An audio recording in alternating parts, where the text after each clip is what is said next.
시청자 여러분 안녕하십니까. 하루의 뉴스를 정리해드리는 YTN 뉴스라이트입니다. 바이든이냐 날리면이냐 다시 듣고 느리게 듣고 또 소음을 제거해서 들어도 여전히 의견이 갈립니다. 자, 대통령에게 직접 확인한 거라고 하니 날리면 쪽으로 무게를 실른다 해도 우리 국회로 화살을 돌린 건 적절한 대응이었나 또 다른 논란도 일고 있습니다. 순방 기간 국정 지지율 변화까지 나이트 포커스에서 다뤄보겠습니다. 금요일 뉴스나이트 오늘의 헤드라인부터 정리해드립니다.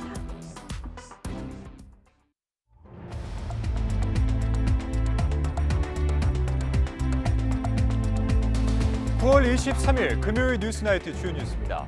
윤석열 대통령의 이 비속어 파문에 대해서 대통령실은 해당 발언은 우리나라 야당을 겨냥한 것으로 바이든을 언급한 게 아니라고 반박했습니다. 민주당은 외교 참사와 거짓말로 국민을 기만했다며 사과를 촉구했고 국민의힘은 한미 관계를 이간질하지 말라고 맞받았습니다. 민주당이 김건희 여사의 논문 표절과 허위 경력 의혹을 검증하겠다며 국민대 총장 등 11명을 국정감사 증인으로 단독 채택했습니다. 국민의힘은 거대 야당의 날치기 폭거라며 강력히 반발했습니다. 2년 전 종합편성 채널 재승인 심사 때 점수가 조작됐다는 의혹과 관련해서 검찰이 방통위를 압수수색했습니다. 앞서 감사원은 TV조선 심사 당시 일부 위원들이 이 점수를 의도적으로 낮게 수정한 정황과 자료를 확보해서 검찰에 제출했습니다. 경찰 신변 보호를 받던 여성을 스토킹 끝에 살해한 김병찬에게 항소심 법원이 1심보다 형량을 5년이나 높여서 징역 40년을 선고했습니다. 앞서 김병찬은 1심형이 너무 무겁다며 항소한 상황이었습니다. 우리 국민 97%는 감염이나 백신 접종을 통해서 코로나19 항체를 이미 갖고 있는 것으로 나타났습니다. 정부는 재유행 고비를 확실히 넘어섰다며 다음 주 월요일부터 실외 마스크 착용 의무를 전면 해제했습니다. 대전에서 운전 강습을 받던 40대 여성의 승용차가 하천에 빠지는 사고가 났습니다. 긴박한 순간 지나던 시민이 뛰어들어 운전자를 구해낸 뒤 연락처도 남기지 않고 호련히 사라졌습니다.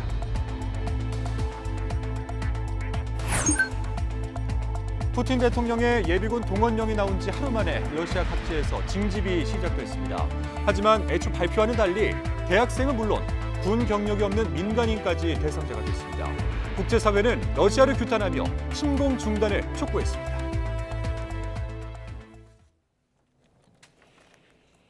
네, 윤석열 대통령의 비속어 발언 파문이 커지면서 대통령실이 발언 공개 14시간여 만에 공식 브리핑으로 반박했죠. 미 의회가 아니라 우리 야당을 겨냥한 발언이었고 바이든을 언급한 것도 아니라면서 짜깁기와 왜곡이라는 겁니다.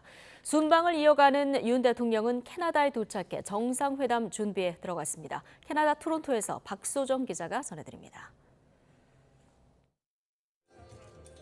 바이든 대통령과 환담이 이루어진 회의장을 빠져나온 윤석열 대통령의 한마디에 파문이 일었습니다. 승인 안 해주고 날리면 쪽팔려서. 사적 발언을 외교 성과로 연결하는 건 적절치 않다는 입장을 밝힌 대통령실. 발언이 공개된 지 14시간 정도가 지나 예고 없이 공식 브리핑을 열었습니다. 국회에서 승인 안 해주고 날리면 이라고 되어 있습니다. 여기서 미국 얘기가 나올 리가 없고 바이든이라는 말을 할 이유는 더더욱 없습니다. 바이든이라고 하지 않았다는 것, 그리고 겨냥한 대상은 미 의회가 아닌 우리 야당이라는 설명을 덧붙였습니다. 그러면서 마치 70년 동맹국을 조롱한 것처럼 짜깁기와 왜곡을 했다고 목소리를 높였습니다. 그러나 대통령의 외교 활동을 왜곡하고 거짓으로 동맹을 이간하는 것이야말로 국익 자해 행위입니다. 사과 의향이 없느냐는 질문에 대통령실은 거친 표현에 대한 국민의 우려는 잘 알고 있다면서도 끝내 사과의 뜻은 밝히지 않았습니다. 뉴욕을 떠나면서 윤 대통령은 SNS에 우리 정부가 글로벌 펀드에 1억 달러 공여를 약속했다며 국회의 적극적인 협력을 기대한다고 적었습니다. 문제의 발언이 국회 야당을 향한 것이었음을 재확인한 메시지로 풀이됩니다. 우여곡절 속에 진행된 한일 약식회담과 한미환담 등 뉴욕 일정을 마친 윤 대통령은 마지막 순방지인 캐나다 토론토에 도착했습니다. 우리 시각으로 내일 새벽 오타와에서 트리도 총리와 한 캐나다 정상회담에 이어 공동 기자회견을 엽니다. 이번 회담에서는 핵심 광물을 포함한 글로벌 공급망과 인공지능 등 최신 과학기술에 대한 협력 방안이 주요 의제가 될 예정입니다. 캐나다 토론토에서 YTN 박소정입니다. 네, 대통령의 비속어 섞인 발언이 미국과는 관계없다는 대통령실 해명 이후 정치권에서는 논란이 더 확산하고 있습니다.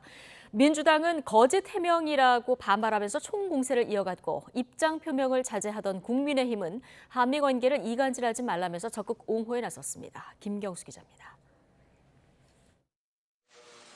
더불어민주당은 윤석열 대통령의 비속어 발언 논란 뒤 15시간 만에 대통령실이 거짓 해명을 내놨다며 외교 참사라고 강조했습니다.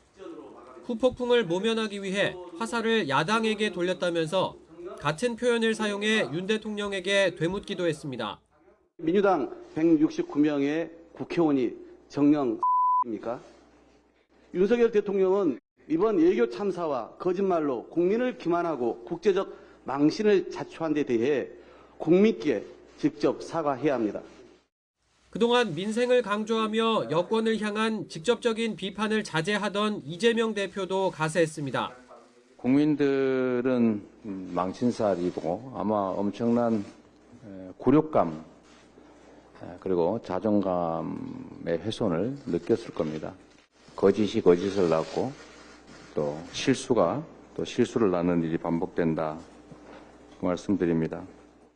야당의 파상 공세가 이어지는 가운데 그동안 언급을 자제하던 국민의힘은 총력 방어로 태세를 바꿨습니다. 문제 발언에서 미국 이야기가 나올 이유가 없다는 대통령실 해명에 힘을 실은 겁니다. 저희로서는 대통령실의 해명을 믿을 수밖에 없지 않겠습니까? 우리 국회에서 1억 달러를 승인해 줘야 되는데 과연 이게 어떻게 될까라는 그런 우려 이런 것을 그냥 지나가면서 사적인 혼잣말로 한 것입니다.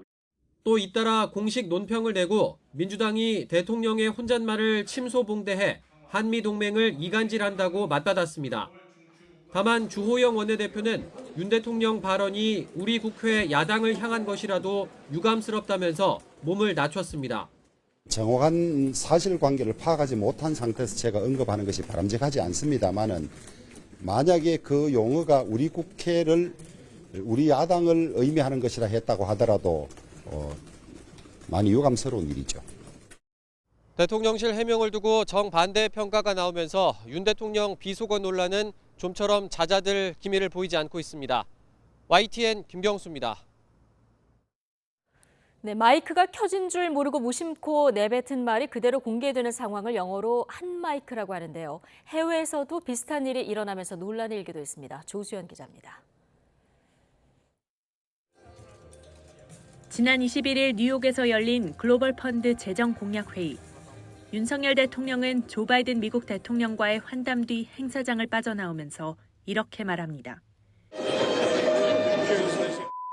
승인 안 해주는 거 아니에요? 대통령의 비속어가 해외 언론에도 보도되면서 파장이 커지자 박진 외교부 장관은 미국과 상관없는 발언이었다며 정치적 논란이 돼 유감스럽다는 입장을 밝혔습니다. 이처럼 마이크가 켜진 줄 모르는 상태에서 한 사담이 노출될 때를 한 마이크라고 하는데 외국 정상들도 한 마이크 때문에 곤혹을 치른 적이 있습니다. 바이든 대통령은 지난 1월 기자회견장에서 인플레이션에 대한 질문이 나오자 혼잣말로 거친 표현을 내뱉었습니다. 올해 6월 G7 정상회의에서는 마크롱 프랑스 대통령이 바이든 대통령에게 사우디아라비아의 증산 능력을 언급한 귓속말이 노출되며 국제 유가가 급등한 일도 있었습니다. 트럼프 전 미국 대통령은 한 마이크가 아닌 공식 석상에서 비속어를 사용해 논란이 일기도 했습니다. When somebody disrespects our flag, to say get that son of a off the field right now, out, he's fired. He's fired. 이런 가운데 이번 UN 총회를 계기로 환담과 회담을 둘러싼 논란도 일었습니다. 정부는 한일, 한미 정상회담이 열린다고 사전에 알렸지만 정식 회담이 불발된 겁니다. 특히 짧은 시간 환담에 머문 한미 정상 간 만남은 바이든 대통령의 일정 축소로 플랜 B가 작동한 것으로 전해졌습니다. YTN 조수연입니다.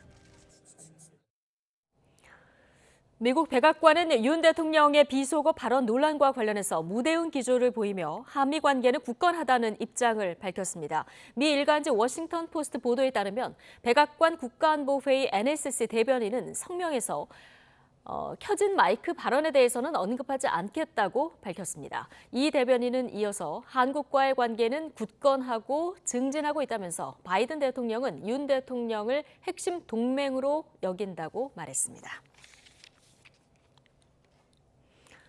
산업통상자원부가 북미 지역 기업들로부터 1조 6천억 원 규모의 반도체, 전기차, 2차 전지 분야 투자 유치에 성공했다고 밝혔습니다. 윤석열 대통령의 방미를 계기로 미국에서 열린 북미 지역 투자 신고식에서 글로벌 반도체 장비 1위 기업인 어플라이드 머티리얼즈 등 북미 7개 기업이 반도체, 2차 전지 등 핵심 공급망 구축을 위한 연구개발센터 신설 등에 11억 5천만 달러 규모의 외국인 투자 신고서를 산업부에 제출했습니다. 김건희 여사의 논문 표절과 이 허위 경력 의혹을 검증하겠다며 더불어민주당이 국정감사 증인을 단독으로 채택했습니다. 이에 대해서 국민의힘은 거대 야당의 날치기라며 강력히 반발했는데요. 그런데 상임위마다 비슷한 충돌이 이어지고 있어서 여야의 신경전이 고조되고 있습니다. 정연우 기자입니다. 유기용 국회 교육위원장이 국정감사 증인 채택안을 상정하자 민주당 의원 7명과 무소속 민영배 의원이 일제히 기립해 안건을 통과시킵니다. 이 안건 자체를 이렇게 처리하시면 안 됩니다. 논문 표절과 허위 경력 의혹 등 김건희 여사 관련 증인 11명이 민주당 주도하에 국감 증인으로 출석 요구를 받게 된 겁니다. 여당과 충분히 협의했지만 합의에 이르지 못해 불가피하게 의결했다는 게 민주당 입장이지만 국회법에 따라서 다수결의 원칙에 따라서 처리한 것을 폭력이라고 말씀하시면 그거는 위원장으로서 수용할 수 없다는 말씀을 드리면서 국민의힘은 김 여사를 끌어들여 국감을 정쟁화하려는 시도라고 강하게 반발했습니다. 야반 도주하듯이 서둘러서 회의를 산회하고 떠나버렸습니다. 오늘 민주당 의원들의 모습은 잘 훈련된 조직의 조직원들 같았습니다. 여야의 증인 채택 신경전은 쟁점 상임위마다 이어지고 있습니다. 법사위에선 국민의힘이 이재명 대표의 쌍방울 의혹 등 관련 증인 요구를 벼르고 있고 민주당은 대통령 관저공사 의혹 증인 신청으로 역공에 나설 태세입니다. 또 산자위에선 전 정부 원전 정책과 태양광 사업 관련 증인을, 국토위에선 윤 대통령 장모의 양평 개발특혜 의혹 관련 증인 신청을 놓고 공방이 불가피합니다.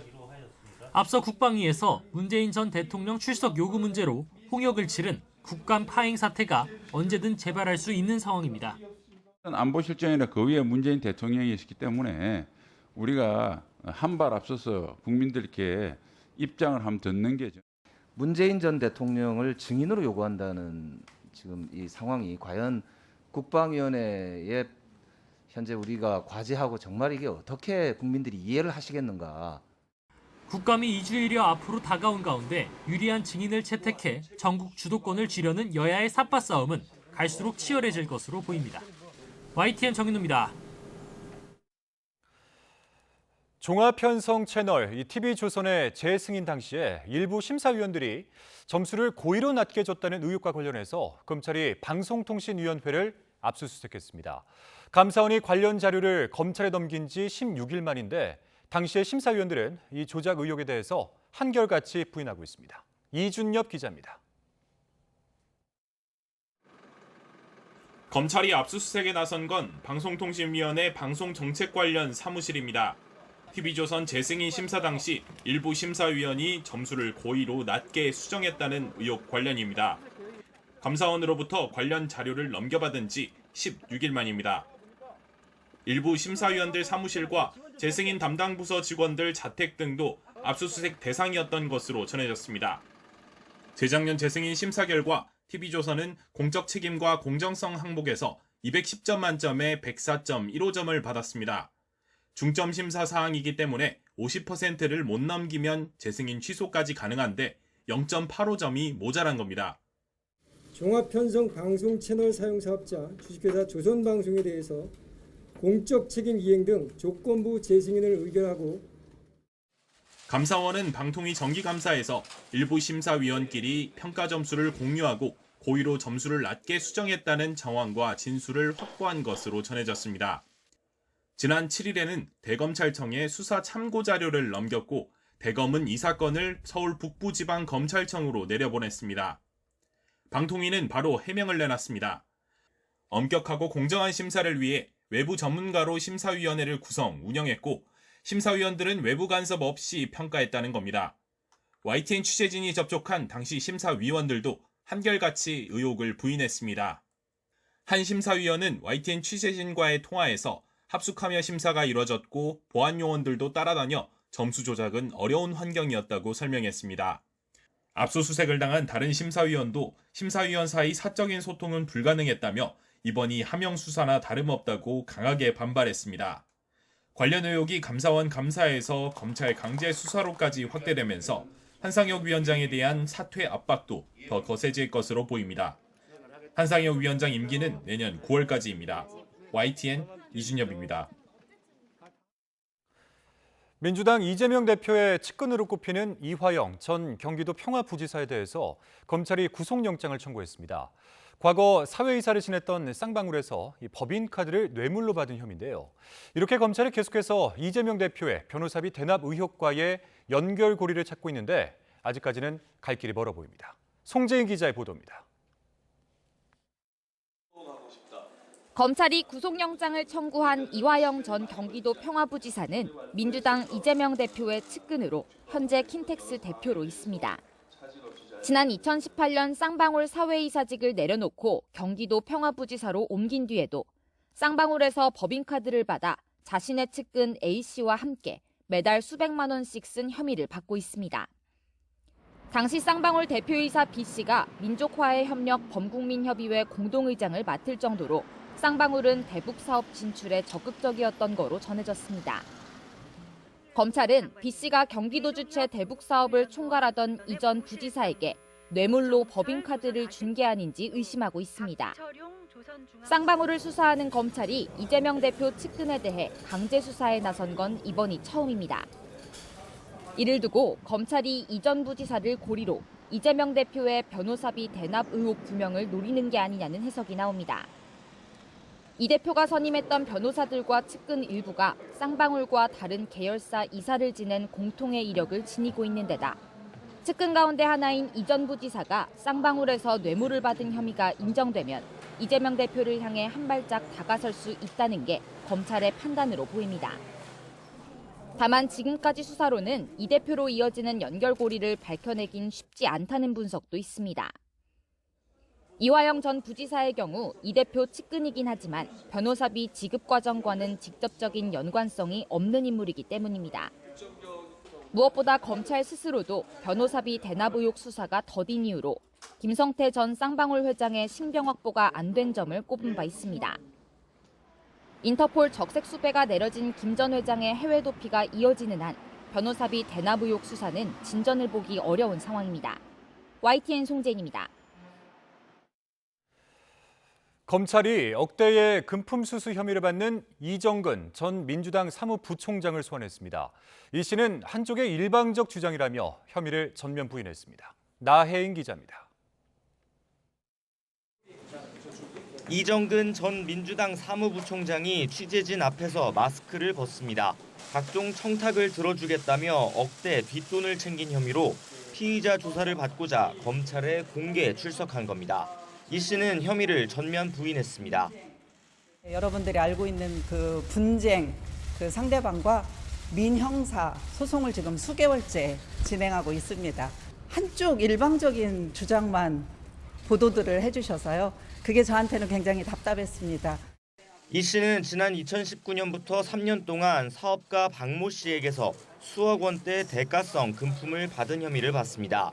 구체적으로는 마스크 생산업체의 인허가나 공기업 인사청탁을 받고 그 대가로 돈을 챙겼다는 의혹이 거론되고 있습니다.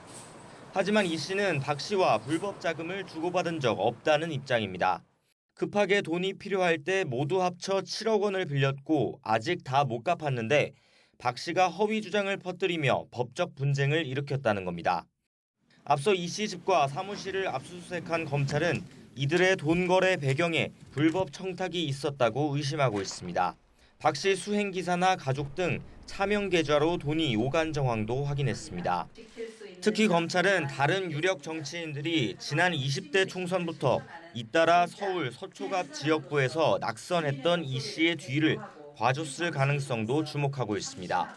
사업가 박 씨는 여러 차례 검찰 조사에서 이 씨가 지난 정부 청와대나 민주당 핵심 인사들과의 친분을 앞세워 돈을 빌려갔다고 주장했습니다. 검찰은 사실관계를 확인하고자 이 씨 휴대전화에서 민주당 핵심 인사들과의 통화 기록 등을 확보한 것으로 전해졌습니다. 이 씨는 이번 사건과 별개로 지난 3월 재보궐선거 때 선거운동원에게 기준치를 넘는 돈을 지급한 혐의로 기소돼 1심 재판을 앞두고 있습니다. YTN 나혜인입니다.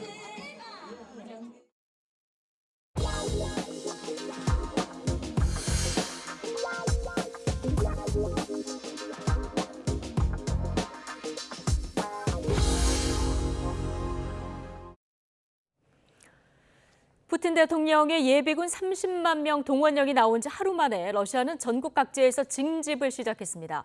당초 발표와 달리 대학생은 물론 군 입대 경력이 없는 사람까지 영장이 나왔습니다. 강성훈 기자입니다. 러시아 극동지방의 네리운그리라는 도시의 큰 체육관 앞에 사람들이 모여들고 있습니다. 동원령에 따라 징집영장을 받은 남성들입니다. 연인이나 가족을 전쟁터로 보내야 하는 사람들은 좀처럼 손을 놓지 못하고 있습니다. 러시아 정부의 발표와 달리 대학생도 징집영장을 받았습니다. 당국은 오전에 징집영장을 발부하고 오후 3시까지 입영버스를 타라고 지시했습니다.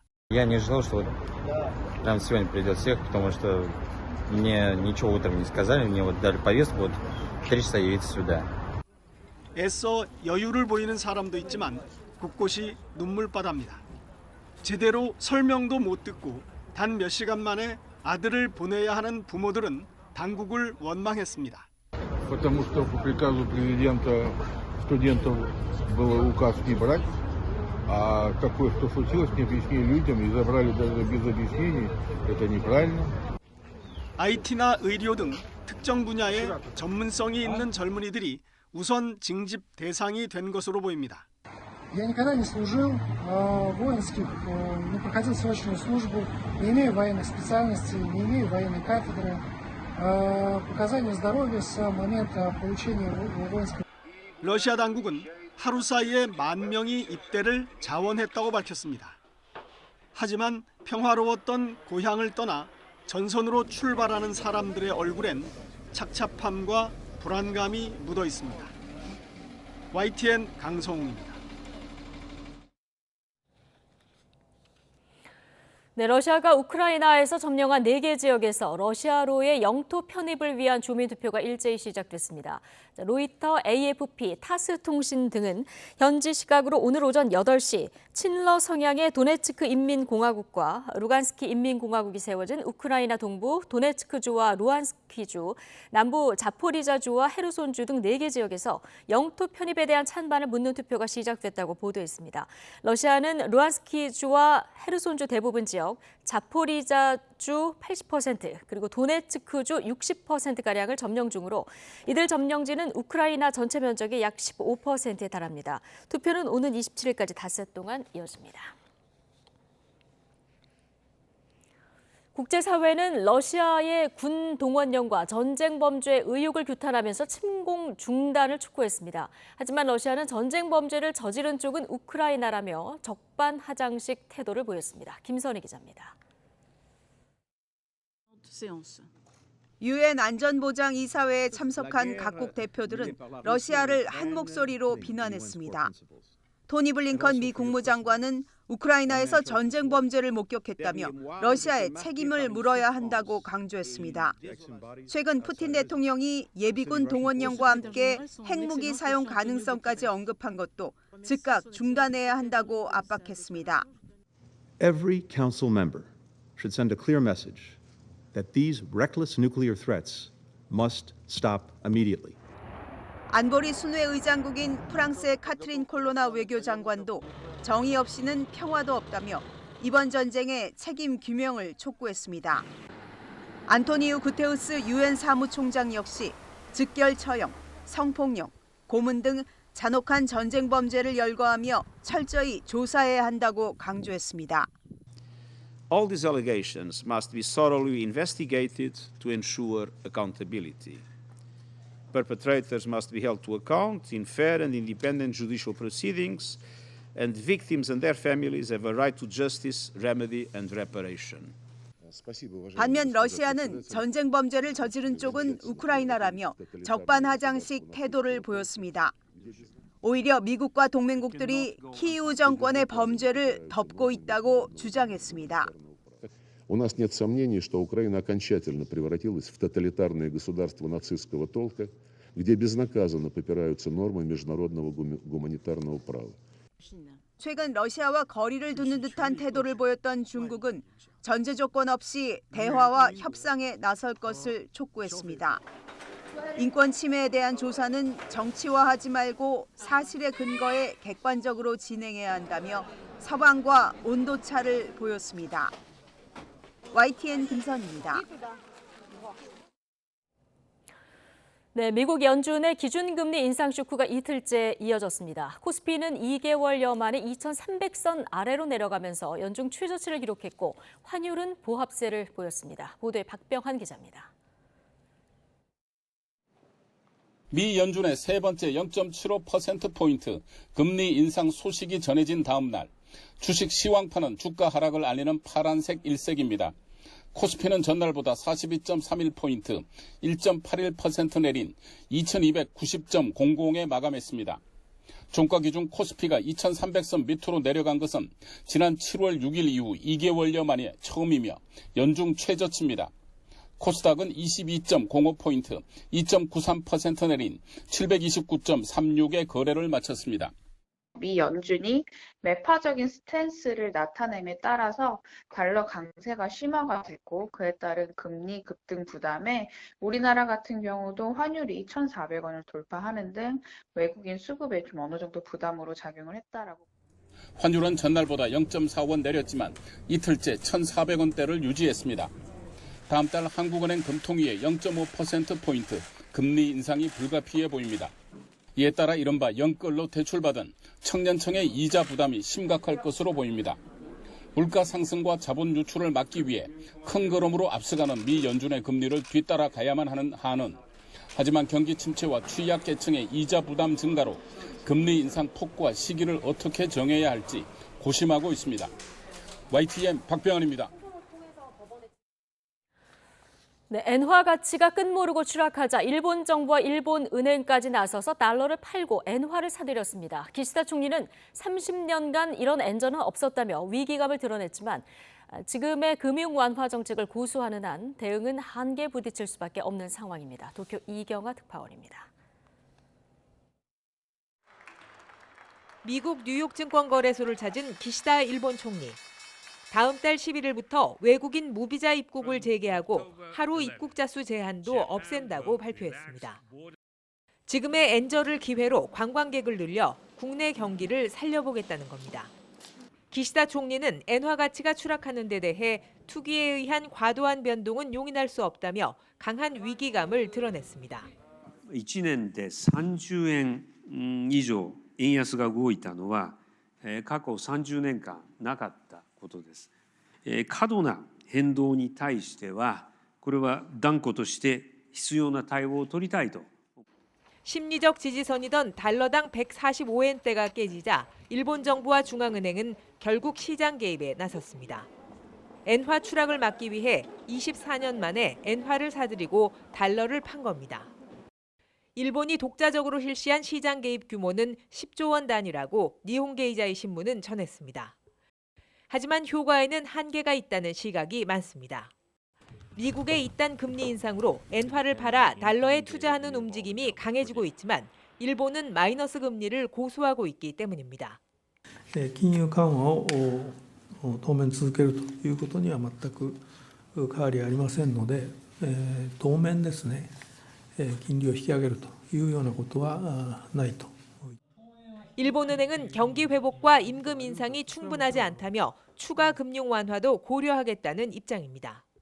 시장 상황과 금융 정책의 모순 속에서 엔화 가치는 앞으로 더 떨어질 수 있다는 경고도 나오고 있습니다. 도쿄에서 YTN 이경아입니다.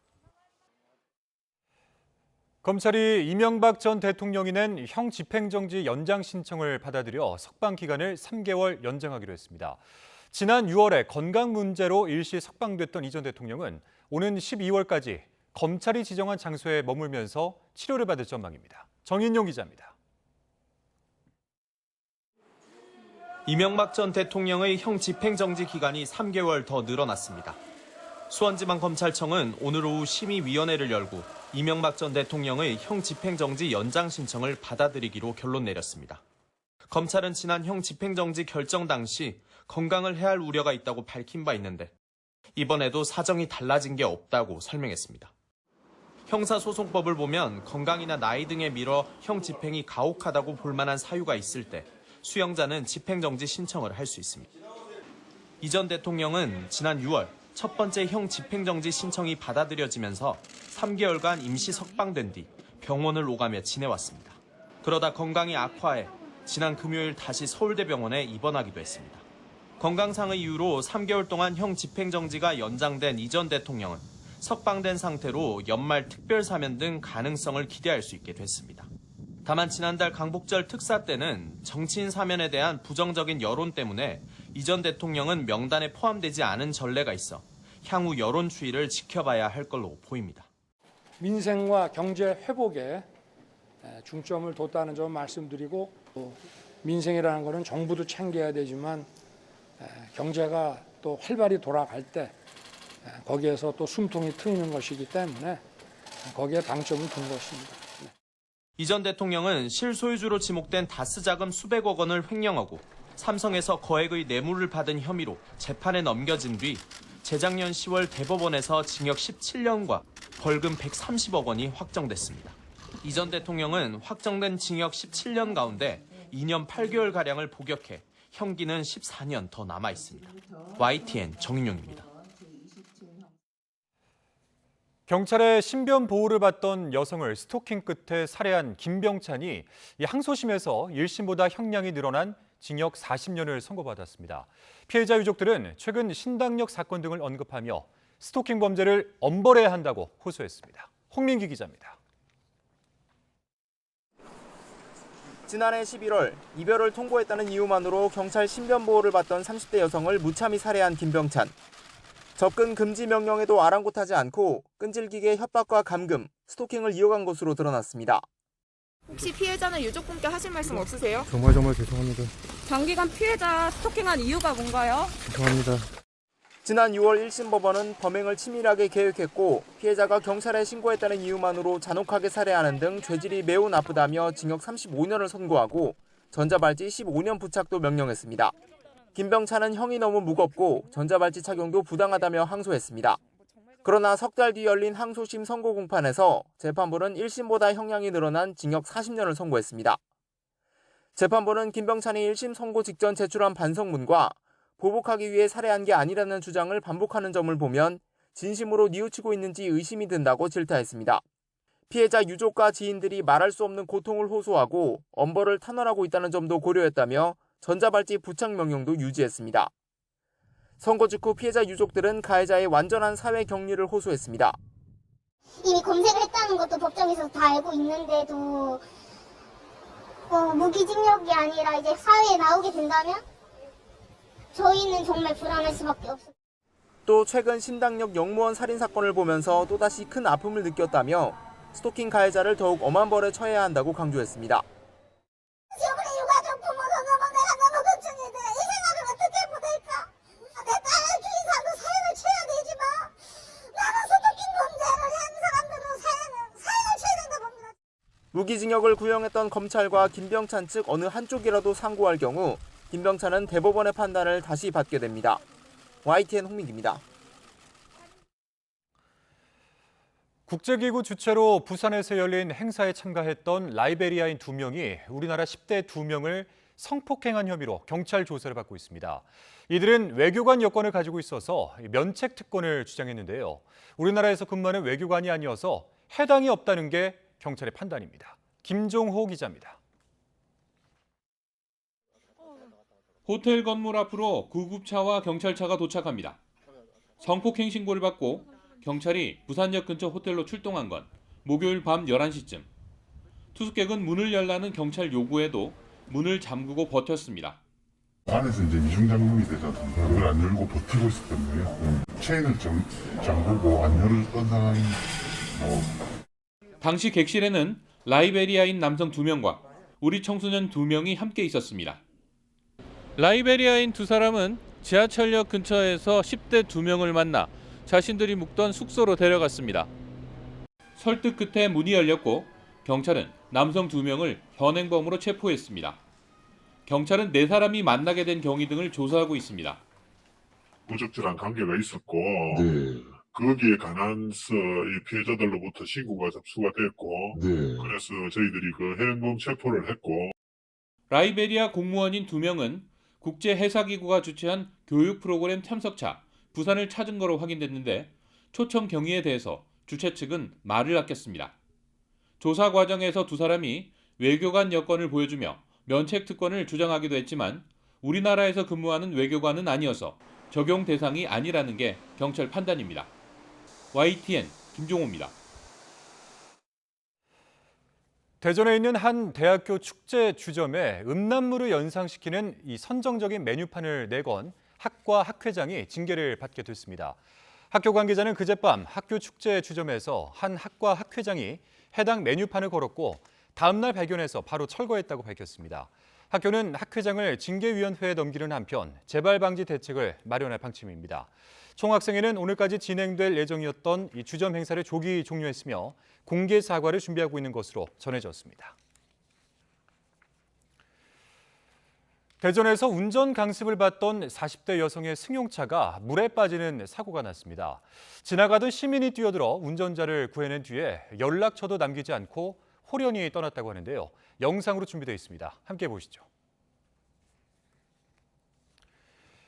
주차장에 서 있던 이 승용차, 그런데 갑자기 뒤로 이렇게 달려가더니 난간을 부수고 그대로 물에 빠집니다. 운전 강습을 받던 40대 A씨가 후진 기어를 넣은 상태에서 브레이크가 아닌 가속 페달을 밟으면서 생긴 사고인데요. 그렇게 승용차는 떠내려가고 주변에 있던 시민들도 모여드는데 그런데 이렇게 한 남성이 구명 튜브를 던지더니 강물로 뛰어듭니다. 이 남성은 A씨를 물 밖으로 구조한 뒤에 때맞춰 도착한 119 구조대에 임계했습니다. 별다른 부상 없이 8분 만에 구조된 A씨는 병원도 들르지 않고 무사히 집으로 돌아갔는데요. 남성은 A씨가 무사하다는 걸 확인한 뒤에 인적 사항조차 남기지 않고 호련히 사라졌다고 합니다. 대전소방본부는 남성이라는 것 말고는 아무 정보가 없는 이 영상 속 의인을 찾고 있습니다. 우리나라에서 가장 먼저 단풍을 볼 수 있는 곳은 강원도 설악산인데요. 최근 일교차 큰 가을 날씨가 이어지면서 이 설악산 정상부터 붉은 단풍이 물들기 시작했다고 합니다. 다음 주에는 산의 20%가 물드는 첫 단풍기에 접어들 것으로 전망됩니다. 정혜용 기자입니다. 파란 가을 하늘 아래 산 정상 곳곳이 붉게 물들었습니다. 아직 수줍게 모습을 드러내는 수준이지만 가을을 알리는 단풍이 반갑기만 합니다. 최근 찬 공기가 유입되며 맑고 일교차 큰 날씨가 이어진 탓에 대청봉 정상부터 붉은 물이 들기 시작한 겁니다. 대청봉에서 좀 동쪽 방향으로 좀 해가 좀 일찍 받는 방향은 그렇게 물이 들어 있습니다. 설악산 단풍은 주말 사이 빠르게 산 아래로 확산하겠고 다음 주 중반에는 산의 20%가 물드는 첫 단풍기에 접어들 전망입니다. 이후 10월부터는 설악산 단풍이 절정기를 맞고 내륙에서도 첫 단풍이 시작하는 등 본격적인 단풍철이 시작되겠습니다. 북한산은 10월 17일, 내장산은 10월 24일, 지리산도 10월 14일에 첫 단풍이 들 것으로 보입니다. 특히 올해 가을은 일교차가 크게 나면서 단풍색이 어느 해보다 고울 것으로 보여 다음 달부터는 전국 곳곳에서 형형색색으로 물든 가을산의 모습을 감상할 수 있을 것으로 기대됩니다. YTN 정혜윤입니다.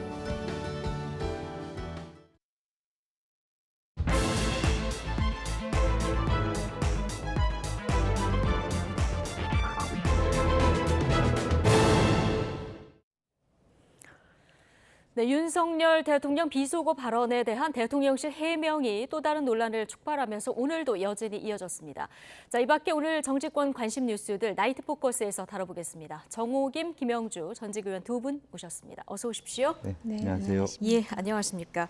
자, 윤석열 대통령의 비속어 발언, 이게 파장이 컸었는데요. 어제 저희 나이트 포커스 끝날 무렵에 대통령실의 해명이 나왔었습니다. 발언이 알려진 지 14시간 조금 지난 그런 시간만이었는데요. 김은혜 대통령실 홍보수석의 해명 다시 한번 듣고 오시겠습니다. 다시 한번 들어봐 주십시오. 국회에서 승인 안 해주고 날리면 이라고 되어 있습니다. 여기서 미국 얘기가 나올 리가 없고 바이든이라는 말을 할 이유는 더더욱 없습니다. 순방 외교는 국익을 위해서 상대국과 총칼 없는 전쟁을 치르는 곳입니다. 그러나 한 발 더 내딛기도 전에 짜깁기와 왜곡으로 발목을 꺾습니다. 대통령의 외교 활동을 왜곡하고 거짓으로 동맹을 이간하는 것이야말로 국익 자해 행위입니다. 네.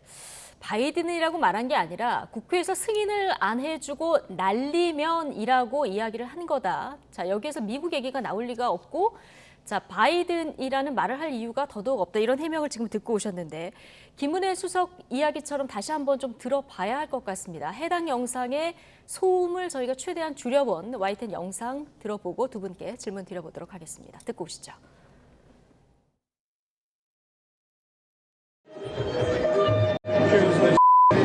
승인 안 해주고 날리면 쪽팔려서 국회에서 승인 안 해주고 날리면 쪽팔려서 국회에서 승인 안 해주고 날리면 쪽팔려서 국회에서 승인 안 해주고 날리면 쪽팔려서. 예, 대통령의 발언이 담긴 당시 현장 영상의 원본에서 이 주변 잡음을 최대한 제거해봤고요. 뒤에는 조금 느리게도 들어봤는데, 자, 바이든인지 날리면인지 이게 또 보면은 말리면으로 들으시는 분들도 있더라고요. 좀 헷갈리는데 일단 두 분이 어떻게 들으셨는지부터. 정호김 의원님 어떻게 들으셨습니까? 저도 많이 헷갈렸거든요. 네. 어제는 바이든으로 들은 것 같은데 오늘은 날리면으로 지금 들리는 그래가지고 그러니까 이게 그 밑에 자막이 어떻게 나오느냐 또 그 사람의 이 귀라는 게 뇌와 연동되어 있어서 그 일단 입력이 되면은 그렇게 들리는 그 현상이 있는 것 같은데요. 저는 큰 문맥상으로 볼 때 날리면일 것 같다라는 생각이 드는 것이 우선 국회에서 이렇게 얘기하잖아요. 국회에서 이 XX들인데 국회 보통 우리가 우리나라 국회는 국회라 그러고요. 미국의 경우는 보통 미의회 이렇게 얘기를 하거든요. 그리고 그냥 상식적으로 윤석열 대통령이 지금 그 현안이 얼마나 많습니까? IRA도 그렇고 또 거기 원래 예정되지 않은 그러한 그 회의에 느닷없이 참석해가지고 1억 달러를 또 공약하고 나온 상황 아니겠습니까? 물론 3년에 걸쳐서 하는 거지만 그렇기 때문에 문맥상으로는 본인이 그 1억 달러를 공약을 했는데 국회에서 국회의원들이 이거를 승인해주지 않고 날려버리면 쪽팔린다라는 차원이 아니었을까로 상상을 해보고요. 지금 김은혜 홍보수석이 그렇게 주장을 하잖아요. 제가 오히려 드리고 싶은 말씀은 김은혜 홍보수석이야말로 이렇게 주장을 한다면 정말 책임져야 될 사람이다. 왜냐하면은 그런 상황이 벌어진 지 15시간이나 다 돼가지고 지금 이 기자회견을 자청해갖고 이거는 바이든이 아니고 날리면이라고 이제 강조하지 않습니까? 그런데 첫 번째, 이미 그 언론을 통해서 바이든이 쪽팔린 거고 미 의회에 대해서 막말을 쓴 걸로 우리나라 언론뿐만 아니라 외신에도 다 전해진 상황이에요. 그럼 15시간 동안 뭘 했나? 왜 홍보수석실에 홍보수석은 미국에 있다 하더라도 하더라도 여기 대통령실에 남아 있는 수석실 네. 인력들이 있을 텐데 이 신속 대응을 못 해갖고 지금 윤석열 대통령은 어찌됐든 간에 전 세계적으로 지금 스타일을 구긴 상황이 됐습니다. 그래서 네. 이렇게 당당하게 나와서 15시간 만에 주장을 하는데 일단 본인이 책임져야 될 부분이 많다라고 저는 생각합니다. 예. 지금 의미가 바이든이냐 난리냐에 따라서 이게 달라집니다. 지금 대통령실 설명에 따르면 이게 그 감염병 퇴치를 위한 글로벌 기금을 마련하는데 우리는 1억 달러, 이게 다른 나라보다는 조금 적게 한 거기 때문에 이마저도 기금 약속을 우리 국회에서 통과를 못 시키면 윤석열 대통령이 창피해서 어떡하냐 이 얘기를 했다는 게 이제 대통령실 설명이고요. 정우김 의원은 이쪽에 조금 듣고 나니까 무게를 좀 실으신 거고, 원래 처음에 이제 돌아다녔던 거는 바이든 대통령이 약속한 금액이 60억 불인데 이게 미 의회에서 승인을 못 받으면은 바이든이 창피해서 어떻게 하겠냐 이렇게 이제 돌았었거든요. 네. 일단 김영주 전 의원께서는 어떻게 들리십니까? 저도 왔다 갔다 해요. 계속 뭐 들을 오늘 때마다. 아침에 어떤 방송에서 보니까 난리면으로 보이는데 지금 방금 들으니까 또 바이든으로 들려요. 네. 이제 사실은 이제 양자 택해서 어떤 것이 맞냐 틀리냐는 우리가 판단할 수 없습니다. 지금 상태에서 예. 전문가들도. 문맥상으로는 뭐가 더 자연스러워 근데 보이세요? 두 가지 다 가능성이 저는 있어 보여요. 예. 갈수록. 왜냐하면 지금 미국의 같은 경우에도 지금 뭐 대통령실에서는 굳이 뭐 미국이나 바이든 이야기를 할 이유가 없다 그렇게 얘기를 하고 있습니다만은 이렇게 보도나 살펴보니까 최근에 미국의 바이든 대통령이 60억 불이라고 얘기했는데 그것도 그 전에 3년 평균 했던 것보다 감액한 것이고요. 네. 11월 중간 선거를 앞두고 있기 때문에 실제로 이번 중간 선거에서 공화당이 우세한 부분들이 많아지고 있어서 실제적으로 뭐 금리 인상부터 해가지고 이 돈조차도 쉽게 말하자면 미국의 같은 당의 국회의원들조차도 이렇게 쉽사리 통과하지 않을 수 있는 가능성도 없지 않아 예. 있습니다. 이제 그렇기 때문에 만에 하나라도 대통령께서 그런 부분을 언급하실 수도 있다 저는 그렇게 보여지고요. 그런 의미에서 이렇게 크게 60억 달러 내기로 했는데 예. 이게 미국 민주당에서 발목 잡아서 통과 안 되면, 왜냐하면 11월 중간 선거를 앞두고 있기 때문에 전체적으로 그럴 의회의 그런 이기주의적 접근이 가능하다라고 하는 맥락에서 이제 그런 얘기도 충분히 대통령께서 하실 수 있는 부분이고요. 예.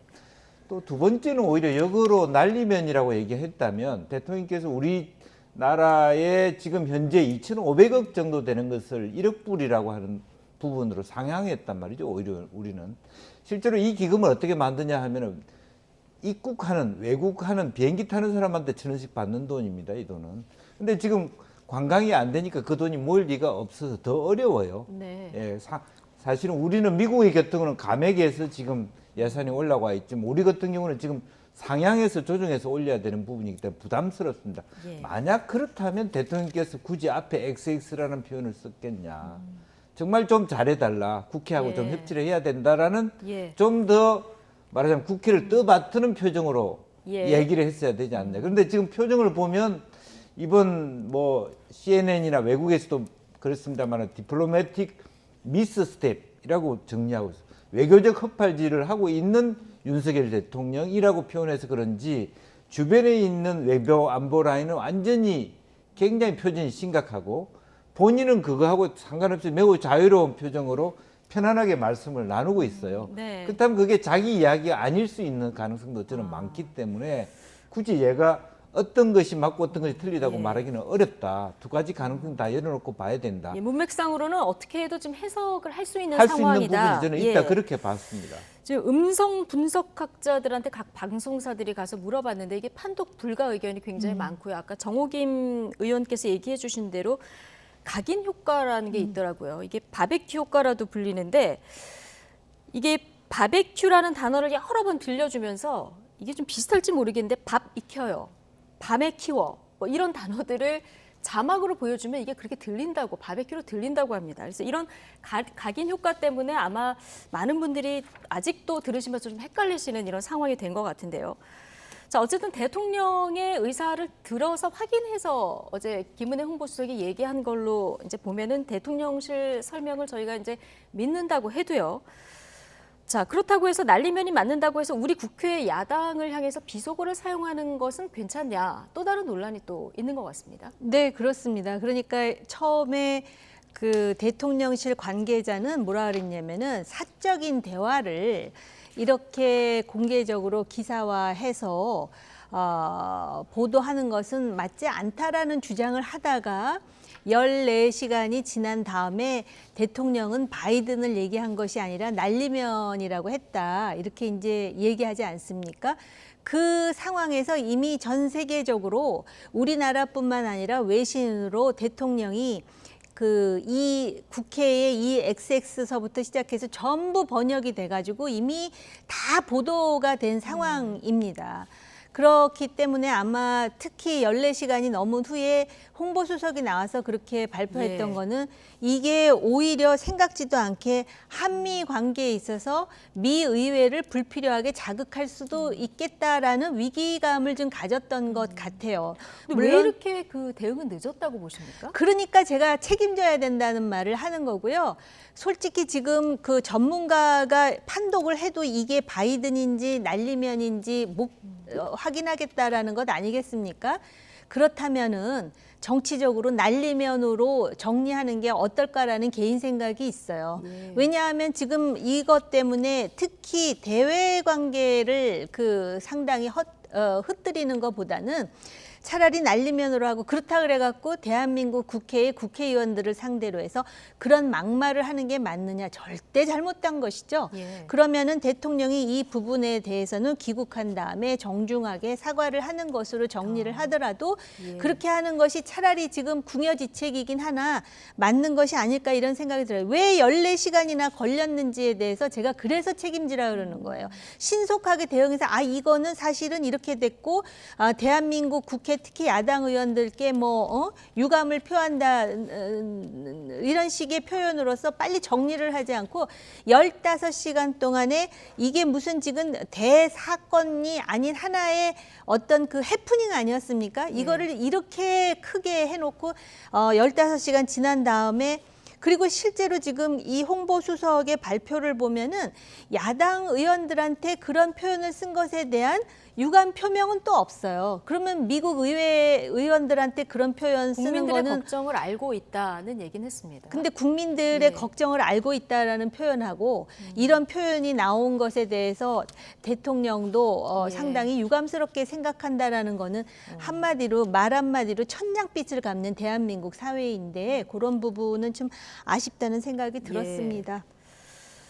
자, 돌아와서 수습도 중요할 텐데 지금 정호김 의원은 대통령이 이제 내일 순방에 귀국을 하게 될 텐데요. 어느 시점에 직접 이제 유감 사과 이 표명을 해야 된다 말씀하셨는데 어떻게 보십니까? 글쎄요, 이제 그러기 위해서라도 홍보수석이 우선은 직접 대통령의 직접적인 사과가 아니더라도 어쨌든 이렇게 됐든 저렇게 됐든 국민들 앞에 대통령으로 기억을 지키지 못한 부분에 대한 유감 표명, 특히 또 어떤 형태로든 협조를 구해야 될 야당에 대해서 거친 표현을 한 부분에 대해서 일정 정도 양해를 구하는 그런 얘기가 있으면 그 다음 대통령이 할 수 있는 부분이 좀 자연스러워지는데 이 공격 대상자처럼 짜집기하고 왜곡했다. 야당이 왜곡한 건 아니잖아요. 일부 언론에서 먼저 그렇게 들었기 때문에 그것이 나간 거거든요. 그것을 가지고 야당에서 공격을 하기 시작한 부분이고 또 실제로 오늘자도 CNN조차도 그 부분이 그대로 소위 핫 마이크라고 하는 말하면 기사가 그대로 올라와 있습니다. 어쨌든 마이크 크진지도 모르고 한국 대통령이 그렇게 말하자면 미국 의회에 대해서 욕설을 했다는 게 그대로 기사화되고 물론 그 안에는 MBC라고 하는 매체가 표현되어 있습니다만은 그랬으면 어쨌든 그런 부분에 대해서 부분적으로 어쨌든 문제가 된 사단의 책임자가 어쨌든 대통령과 대통령 주변이기 때문에 그 부분을 야당에 대하여 이게 왜곡했다, 짜집기 했다, 70년 한미 동맹을 이간질시킨다 이렇게 얘기할 것이 아니라 어쨌든 그런 의혹을 불러일으킨 데 대한 유감 표명 정도는 하면서 다시 한번 대통령이 와서 국민에 대해서만 사과하더라도 그런 부분이 좀 편안하게 해줄 수 있지 않냐. 지금 현재의 스탠스로 봐서는 대통령 오셔도 말하자면 명확한 야당에 대한 어떤 뭐 유감 표명이나 그런 것을 안 하고 넘어갈 가능성도 있어 보여서 예. 그렇게 된다면 앞으로의 의회 관계 진짜 대통령께서 걱정하셨던 1억 달러에 대한 국회에서 예산의 어떤 편성이라고 예. 하는 것이 쉬울 수 있는가? 그뿐만 아니라 여러 가지 많이 막혀 있지 않습니까? 지금 예. 막힐 대로 막히고 꼬일 대로 꼬여 있는데 이번 사건이 더욱더 더 말하자면 불편한 관계를 더 심화시킨다. 그런 네. 부분이 있는 것이죠. 사실 외국 정상들도 이렇게 마이크 켜진 줄 모르고 그럼요. 비속어 사용했다가 논란된 적이 있는데 그때마다 이제 사과도 했는데 네. 두 분 말씀 종합해 보면은 어제 이제 해명을 했는데 이 대통령실 해명에 유감 표명이 좀 먼저 들어가고 그 다음에 이건 이렇게 됐다 설명이 좀 들어가는 게 어땠을까 이런 아쉬움을 좀 표명해 주시는 것 같은데 어쨌든 옆에 있었던 박진 장관도 대통령실 해명하고 같은 비슷한 맥락에 내가 옆에 있었는데 하면서 얘기를 했고요. 윤석열 대통령도 SNS에 이제 글로벌 펀드 1억 불 공여 계획을 밝히면서 국회 협조를 촉구하는 이런 글을 직접 남기기도 하지 않았습니까? 근데 대통령실 해명하고 이 글이 결은 맞는데요. 근데 비속어 대상이 또 야당이라면서 협조를 촉구하는 이러니까 또 모양새가 좀 이상해져 버린 것 같기도 합니다. 일단 다른 거 말고 요 막말만 가지고 얘기하면은요. 네. 대통령이 사실은 이런 일은 없어야 되는데 지금 자초한 상황입니다. 그렇기 때문에 걱정하는 국민들이나 또 비단 야당뿐만 아니라 국회의원들을 상대로 해가지고 물론 그 사석에서 얘기했지만 사석이라는 게 없거든요. 대통령의 일거수일투족이 그리고 더군다나 유엔의 장에서 그리고 언론인들의 마이크가 있다라는 거는 기본 상식인데 거기서 그런 말이 나왔다라는 것은 정말 많은 이들을 당황하게 하기에 충분해요. 그렇기 때문에 일단 귀국하면은 이 문제에 대해서 더군다나 그 대한민국 국회를 상대로 그렇게 얘기했다라고 해가지고 이게 관용이 베풀어질 문제는 절대로 아닙니다. 그리고 단지 1억 불의 그 펀드뿐만이 아니라 당장 대한민국 예산을 통과시켜야 되고 민생 법안을 통과시켜야 되고 국회의 협조를 얻어야 될 게 한두 가지가 아닌데 가뜩이나 지금 여야 관계가 정말 마치도 상당히 뭐라 그럴까요? 마치도 뭐 밧줄을 이렇게 올라가서 걷는 것 같이 그렇게 지금 첨예한 긴장 속에서 있는데 이런 식으로 문제를 만들고 나중에 야당과의 협조가 필요하니 도와달라 그러면은 지금 대한민국의 민주당 같은 정당이 도우려고 하겠습니까? 그런 차원에서 그렇고요. 박진 외교부 장관도 그래요. 이걸 가지고 지금 열심히 설명을 하고 본인이 그래서 뭐 국회를 설득하겠다라고 말한 것으로 충분히 이게 증명이 된다 그랬는데 그렇게 말했다라는 거의 증거 영상은 제가 아직은 보진 못했는데요. 사실 이 일화를 우리가 대하면서 잊지 말아야 될 게 요번에 대통령의 그 영국 여왕 조문이라든지 또는 유엔 외교는 대참사에 가까웠으며 그거는 대통령의 이 문제도 있었지만 과연 지금 대한민국의 윤석열 정부의 외교 안보 담당자들이 한일 약식 회담이라고 하는 그 회담도 그렇고 48초 그 환담이라는 것도 그렇고 절차 프로토콜은 말할 것도 없고 내용에 있어서 무슨 성과가 있었는지 이 사람들도 굉장히 책임을 져야 될 부분이 많다라는 부분을 이야기하면서 단 요거는 좀 차이가 있어요. 처음에 이제 그게 미국 국회의원들을 상대로 한 막말이다 그러니까 야당에서 당장 무슨 얘기가 나오냐면 대한민국 대통령이 미 의회를 상대로 미 컨그레스를 상대로 뭐 유감 표명을 해야 된다라는 주장을 하는 야당 목소리가 있던데 그건 진짜 어불성설입니다. 그거야말로 마이크 없이 지나가다가 한 얘기인데 무슨 우리가 뭐 조공을 바치는 나라도 아닌데 그런 일이 있다 그래갖고 미 의회에다 대고 사과하라는 대한민국 야당의 수준도 제가 참 딱하다는 생각을 했지만 그러나 정말 이것이 난리면으로 해가지고 야당 의원들을 상대로 한 거라면은 대통령으로서 입법, 사법, 행정, 상권 분립의 자유민주주의 사회에서 그 유감 표명은 해야 되는 수순이라고 개인적으로 생각합니다. 이제 대통령실 해명 이후에 국내 정치권 갈등은 더 커지는 모양새인데요. 민주당은 오늘 십자포화를 퍼부었습니다. 이재명 대표, 박홍근 원내대표 오늘 발언 직접 듣고 오시죠. 할 말이 없습니다. 뭐라고 말씀드리겠습니까? 제 경험으로는 길을 잘못 들면 되돌아 나오는 것이 가장 빠른 해결책입니다. 또 다른 길을 찾아서 이렇게 헤매본들 거짓이 거짓을 낳고 또 실수가 또 실수를 낳는 일이 반복된다. 그 말씀드립니다. 저도 한번 100번 이상은 들은 것 같습니다. 국민을 개돼지로 여기며 국민의 청력을 시험하고 있다는 조롱과 질타가 온라인상에 가득합니다. 거짓말은 막말 외교 참사보다 더 나쁜 국민이 결코 용서할 수 없는 일입니다. 그래서 윤석열 대통령에게 이 또한 묻지 않을 수 없습니다. 국민의 대표기관인 민주당 169명의 국회의원이 정령 드립니까? 네, 오늘 이외에도 오전에 민주당 최고위원회에서 한마디씩 다 이제 의원들이 하던데 대체적으로 대통령실 해명을 좀 거짓으로 봤고요. 해명이 사실이라고 해도 야당 폄훼 발언 좌시할 수 없다 이런 입장을 많이 보였는데 그러면서 윤석열 대통령의 사과 더하기 외교 라인 전면 교체 이런 부분들을 요청했는데 대통령이 돌아오면 이 외교 라인을 재정비하는 데 좀 힘을 쏟을까요? 어떻게 보십니까? 아마 부분적으로는 여당 내에서도 그러한 데 대한 무게를 실어주는 분위기도 조금 있는 것 같습니다. 네. 그만큼 이번에의 경우에는 왜 스스로 이 문제를 자초했다고 보느냐 하면은 스스로 기대를 너무 높였어요. 그리고 또 일본과의 관계에 있어서는 일본과 합의 없이 일방적으로 우리 측에서 정상회담을 하기로 했다는 등 그래서 기시다 총리 입장에서 자기 지지율이 전전긍긍하기 때문에 한국하고 만나고 싶은 마음이 네. 별로 없는 그런 정무적인 어떤 판단이 거의 결여돼 있어요.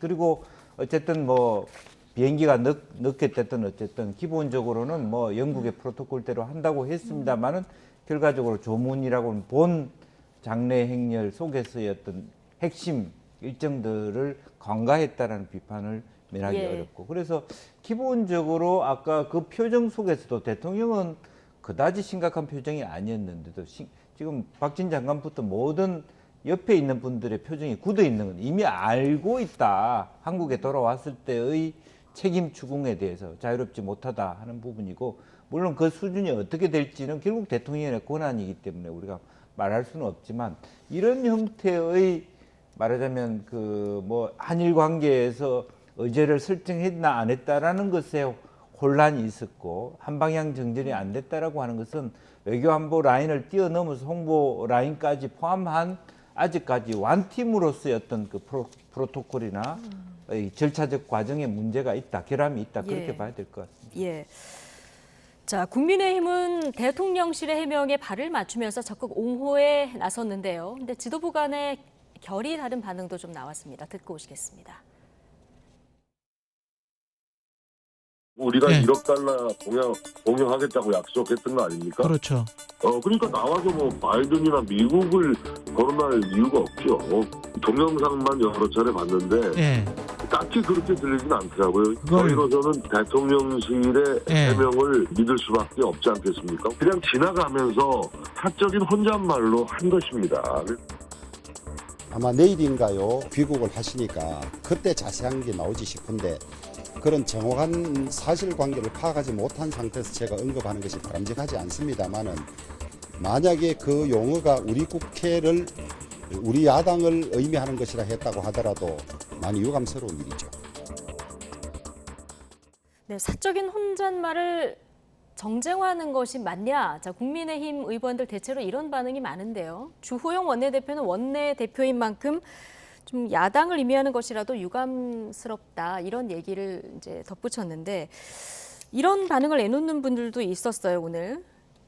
이재명 대표의 형수 욕설 사건을 살짝 거론하면서 반응을 내놓으신 분들도 있는데 자, 여당의 이런 반응은 어떻게 보십니까? 이재명 대표가 할 말이 없습니다. 그러면서 뭐 굉장히 여러 가지 얘기를 하다가 거짓이 거짓을 낳고 실수가 실수를 낳고 뭐 이제 이런 얘기를 하니까 아마 여당의 또 정치인들을 자극한 것이 아닌가. 그 전략적으로 이재명 대표도 할 말이 없습니다. 그러면 거기서 딱 끝났으면 어땠을까라는 생각도 들고 또 민주당 의원들이 이 대통령의 그 말 실수에 대해서 나오는 표현들을 보면은 무슨 뭐 고민정 의원서부터 시작해가지고 그 나오는 얘기를 보면은 실제로 지금 이런 상황 때문에 어떤 그 국익에 문제가 생길까 우려한다라기보다는 정쟁으로 가겠다라는 그런 태도가 좀 보이는 것 같아서 안타깝고요. 이게 지금 진영으로 갈려가지고 이러한 그 정치 논란을 벌이지만 실제로 국민들이 그 내용을 모르겠습니까? 그러니까 차라리 솔직하게 주호영 원내대표처럼 이게 우리 야당에게 만약에 쓴 막말이라면은 유감스러운 일이라고 하는 것이 훨씬 진정성 있고 진솔해 보이지 않을까 이런 생각이 들고요.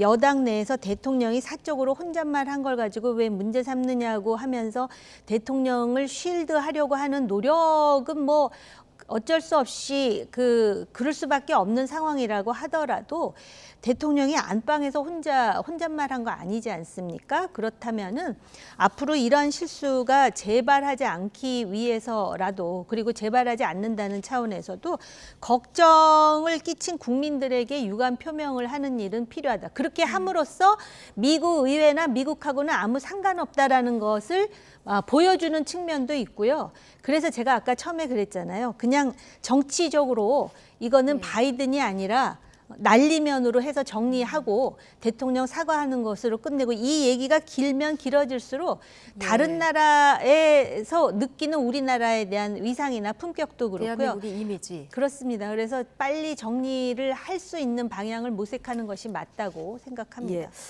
근데 이 보도가 적절했느냐 이 문제를 제기하는 의원도 국민의힘 내에서 있던데 이 문제는 어떻게 봐야 될까요? 글쎄요. 그렇지만 그 보도를 하지 말라 국익을 위해서 그건 적절하지 않는 것 같습니다. 그러니까 실제로 그것들은 뭐 언론은 오히려 그 언론의 어떤 자유를 막는 재갈을 물리는 그런 것이고요.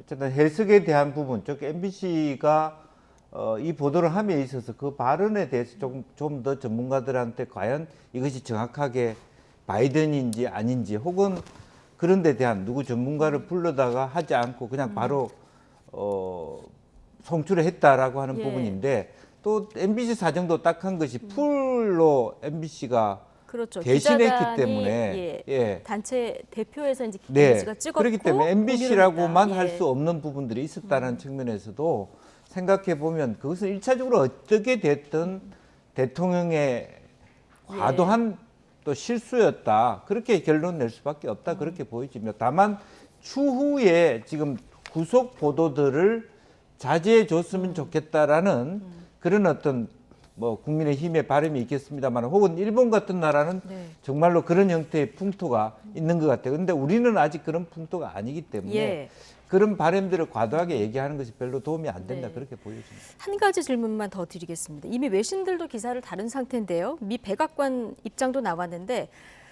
일단 노코멘트, 한일 관계는 변함없다. 한미 동맹에 대해서 뭐 큰 문제가 없다. 이렇게 입장이 나왔는데요.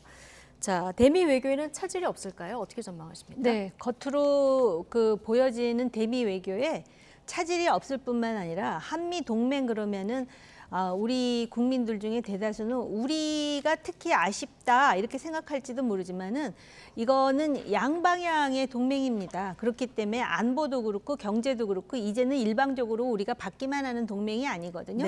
그렇고 더군다나 이게 한 마이크라고 아까 말씀하셨잖아요. 이게 무슨 공개적으로 공식석상에서 한 말이 아니고 더더군다나 미 의회를 상대로 한 얘기가 아닌데 오해해서 빚어졌다는 거 아닙니까? 그런데 이걸 가지고 미국이 문제 삼는다면은 미국답지 못한 거고요.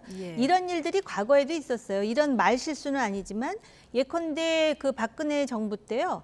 박근혜 대통령이 그 전승 기념일에 중국을 방문해가지고 천안문 막루에 올라갔었습니다. 그때 시진핑, 박근혜 대통령, 푸틴 이렇게 셋이 서 있는 그림이 전 세계로 송출이 됐었을 때 과연 동맹국인 미국이 어떤 심정으로 바라봤을까? 그걸 가지고 굉장히 국내에서도 말이 많았거든요.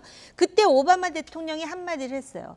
한국의 입장을 충분히 이해하며 한국과 미국의 동맹 관계는 견고하다. 지금도 마찬가지예요. 더군다나 오히려 바이든이 미안해해야죠. 그렇게 투자를 많이 했는데 IRA 같은 거 통과시켜갖고 지금 우리가 얼마나 많은 손해를 보게 생겼습니까? 예. 그런 상황에서 저 재정 공약 회의인가요? 거기도 원래 예정돼 있지 않았는데 갑자기 초대를 해가지고 가가지고 간단하게 연설하고 1억 불 공약하고 나오다가 지금 이런 상황이 벌어진 거 아닙니까? 정상회담 일정 제가 볼 때는 그런 정도는 충분히 미국에서 이해할 수 있으리라 보고요. 더 이상은 무슨 미 의회의 사과 이런 얘기는 말도 안 되는 소리라는 점을 다시 한번 강조하고 조금 사족을 붙이자면 왜 저 국민의힘에서 이런 건 국익을 위해서 보도하지 말아야 된다는 얘기가 나왔는데요.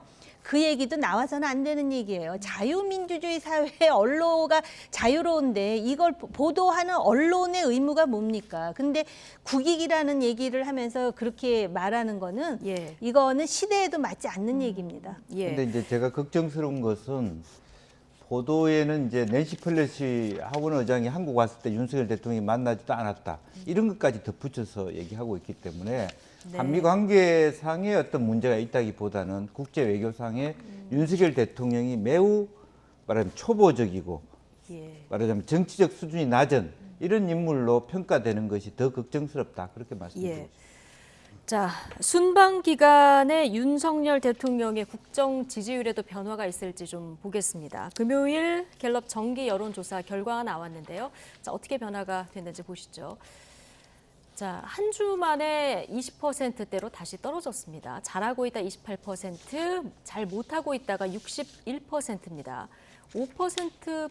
5%포인트 잘하고 있다 수치가 떨어진 건데, 자, 정우김 의원님, 이게 21일, 20일, 그러니까 어제까지 조사를 한 거더라고요. 그러면은 이제 조문 취소 논란 있었고요. 정상회담 이제 규모 축소 문제 있었고, 비속어 논란이 있었고, 이런 게 다 반영된 수치라고 보면 될까요? 예, 거의 반영된 수치라고 보여지고요.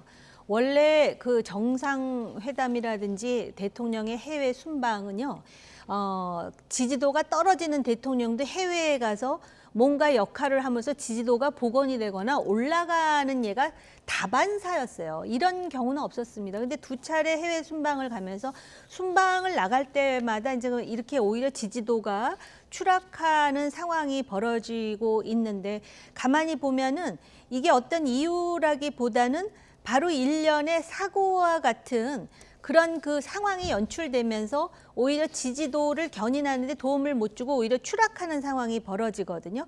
요번에는 분명히 대통령 리스크가 있었어요. 지금 그 아까 말씀드렸던 외교 안보 관계자들에게 책임을 물어야 될 사안이 많은 데다가 결정적으로 마치 또 부정적 활용 점정처럼 그 나오면서 그 얘기한 그 비속어, 비속어가 지금 이 여론조사에는 거의 반영되지 않았을 수도 있겠지만, 그럼에도 불구하고 이런 일련의 상황이 대통령 지지도를 오히려 떨어뜨리는 기현상을 낳고 있다, 이렇게 볼 수가 있습니다. 지난번 나토 정상회의 참석 직후 조사에서도 긍정률이 6%포인트 정도 빠졌더라고요. 이게 좀 이례적이긴 한데, 자, 대통령실에서도 최근에 국민 의견 잘 듣겠다고 했는데요. 돌아와서 이제 수습이 중요하지 않겠습니까? 자, 어떤 점을 가장 신경을 써야 될까요? 글쎄요, 더 지금이야말로 더 단순하게 생각했으면 좋겠어요. 그러니까 더 떨어질 지지율도 없고 그런 상태에서 더 대통령이 진솔하게, 그나마도 대통령이 잘하고 있는 것은 꾸밈 없이 거짓말하지 않고 솔직하게. 지금 와서도 홍보수석이 설명한 것이 혹은 틀렸다면 틀린 대로 원래 나 바이든 얘기했다라고 얘기하면서 정면 돌파하는 것이 저는 오히려 더 윤석열 대통령답다라고 생각하고, 오히려 어거지로 그럴 이유가 없다 해석하고 해서 또 앞뒤가 안 맞잖아요. 예를 들면 국회를 욕해놓고 그다음 국회에 협조를 하는, 그럼 뭐 하자는 건가? 이제 그렇게 생각되는 것보다는 오히려 더 대통령다운 모습을 보여주고 더 말하자면 낮은 자세로 뛰고 실제로 정리할 사람 정리하고 이제 그런 어떤 물고리 할 거 물갈이 하고 이제 그렇게 하는 것이 좋고요. 또 하나는 어쨌든 발언에 있어서도 그야말로 조심을 해야 될 것 같습니다. 알겠습니다. 정면 돌파가 오히려 지금 상황에서 정답이다라는 조언을 해주셨는데요. 내일 새벽에 캐나다 정상과 마지막 이제 정상회담을 하고 돌아오는데 그 이후의 상황 좀 지켜보도록 하고요. 자, 국회로 가보겠습니다. 오늘 민주당이 김건희 여사의 논문 표절과 허위 경력 의혹을 검증하겠다면서 국정감사 증인을 단독으로 채택을 했죠. 고성이 좀 오갔는데요. 국회 교육위 전체 회의 장면 잠시 보고 오시겠습니다. 임홍재 외 10인의 증인 참고인 출석 요구의 건을 상정합니다. 오랫동안 토론이 진행돼 왔기 때문에 바로 위원님들의 의사를 묻도록 하겠습니다. 찬성하시는 의원님들 기립해 주십시오. 이 안건 자체를 이렇게 처리하시면 안 됩니다. 민주당 의원님들 이렇게 하시는 거 아닙니다. 예? 아니 이게 민주적입니까? 왜 민주당에서 반민주적인 행위를 이렇게 혼자서 하십니까? 가결됐음을 선포합니다. 인정할 수 없습니다. 이렇게 해가지고 내 증인 부를 수도 없고요. 국정원사 정상적으로 쉴 수 없습니다. 합의가 이루어지지 않았을 때 국회법에 따라서 다수결의 원칙에 따라서 처리한 것을 폭력이라고 말씀하시면 그거는 위원장으로서 수용할 수 없다는 말씀을 드리면서 자, 저도 좀 발언하겠습니다. 제가 발언하겠습니다. 이렇게까지 무리하게 급하게 할 일이 아니지 않습니까, 정말. 예? 아니.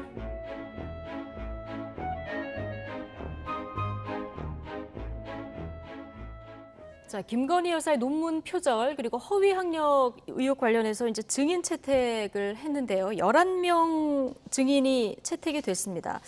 야당이 국회 운영 폭력이다 이런 반발을 했는데 단독으로 김영주 의원님 처리가 됐네요. 네, 뭐 좀 아쉬운 부분이죠. 예. 어차피 국감의 증인 채택이라고 하는 것은 상당히 공을 들이면서 치열하게 서로 하나를 넣고 하나를 빼는 이런 줄다리 과정이 그게 뭐 바람직한 건지 아닌지는 모르겠으나 그동안의 전통이라면 일방적으로 저렇게 몰아붙이는 식의 증인 채택이라고 하는 것이 참 국민들이 과연 바람직하다고 말할 수 있을까 네. 아쉽게 생각을 합니다. 예. 당초에 김건희 여사도 뭐 증인 채택한다만 얘기가 있었는데 김건희 여사는 안 넣었어요. 그래서 그런 부분들은 아마 일정한 수준을 또 생각해야 될 것 같고요. 예. 또 그렇게까지 하는 것은 오히려 전체 그나마도 민주당 교육위원들이 생각하는 목표를 가지는 데서도 적절한 수준은 아니다 그렇게 보여질 것 같고 다만 이것은 아직까지는 그 논문에 대한 부분은 각 학교 대학교 현장에 맡겨야 될 부분이라고 예. 생각이 들고요. 또 그렇지만 그런 부분이 원활하게 이루어지지 않았을 때 일정 정도의 말하자면 여야 간의 의제를 같이 넣으면서 정의를 포괄적으로 정리하는 것이 더 맞지 않나 그렇게 보여집니다. 예. 재석 12인 중에서 찬성 9명으로 가결이 됐는데요. 민주당 의원이 8명이었고요. 그리고 무소속의 민영배 의원이 나머지 1명이었습니다. 근데 민영배 의원 하면은 검수완박법 통과하는데 이제 1등 공신인데 이번에 이제 교육위 이 국감 증인 채택하는데 또 민주당하고 손발을 맞췄어요. 그 지금 조금 전에 우리가 그 대통령의 비속어 때문에 지금 나라가 굉장히 시끄럽다라는 얘기를 한참 동안 했는데요. 그럼에도 불구하고 여론조사 하면은 국민의힘이 민주당보다 더 높습니다. 그 이유가 무엇인가? 높을 때도 있고 뭐 낮을 때도 있고. 야당으로서의 역할이 결국은 대한야당으로서 어떤 그 견제와 균형을 하면서 뭔가 그 공당의 모습을 보여줘야 되는데 늘 이렇게 정치적인 공방이라든지 공세에만 매몰되어 있고 특히 민형배 의원 같은 경우에는 검수완박을 위해서 스스로가 탈당했다가 이제 다시 들어가려고 그리고 아주 들어가는 것이 마치 또 자연스러운 것 같은 그런 인식들을 공유하고 있는 데서 오는 그러한 그 유권자들의 어떤 그 실망감이라든지 피로감이 그대로 반영되는 것이라고 할 수가 있고요. 저는 솔직히 김건희 여사가 이 박사 논문도 그렇고 다 반납하고 취소한다고 스스로가 공언하길 바래요. 물론 본인이 과거에 그것 때문에 사과를 한 적도 있지만 그런데 지금 이 논문 표절 문제를 그것도 교육위에서 이런 식으로 지금 여당과의 합의 없이 다룬다라는 것은 완전히 지금 대통령 배우자를 인질로 삼아가지고 이 정치적 논쟁을 계속 해보겠다라는 의도의 다름 아니라고 보여지고요. 여기 지금 교육위원장이 이런 말을 합니다.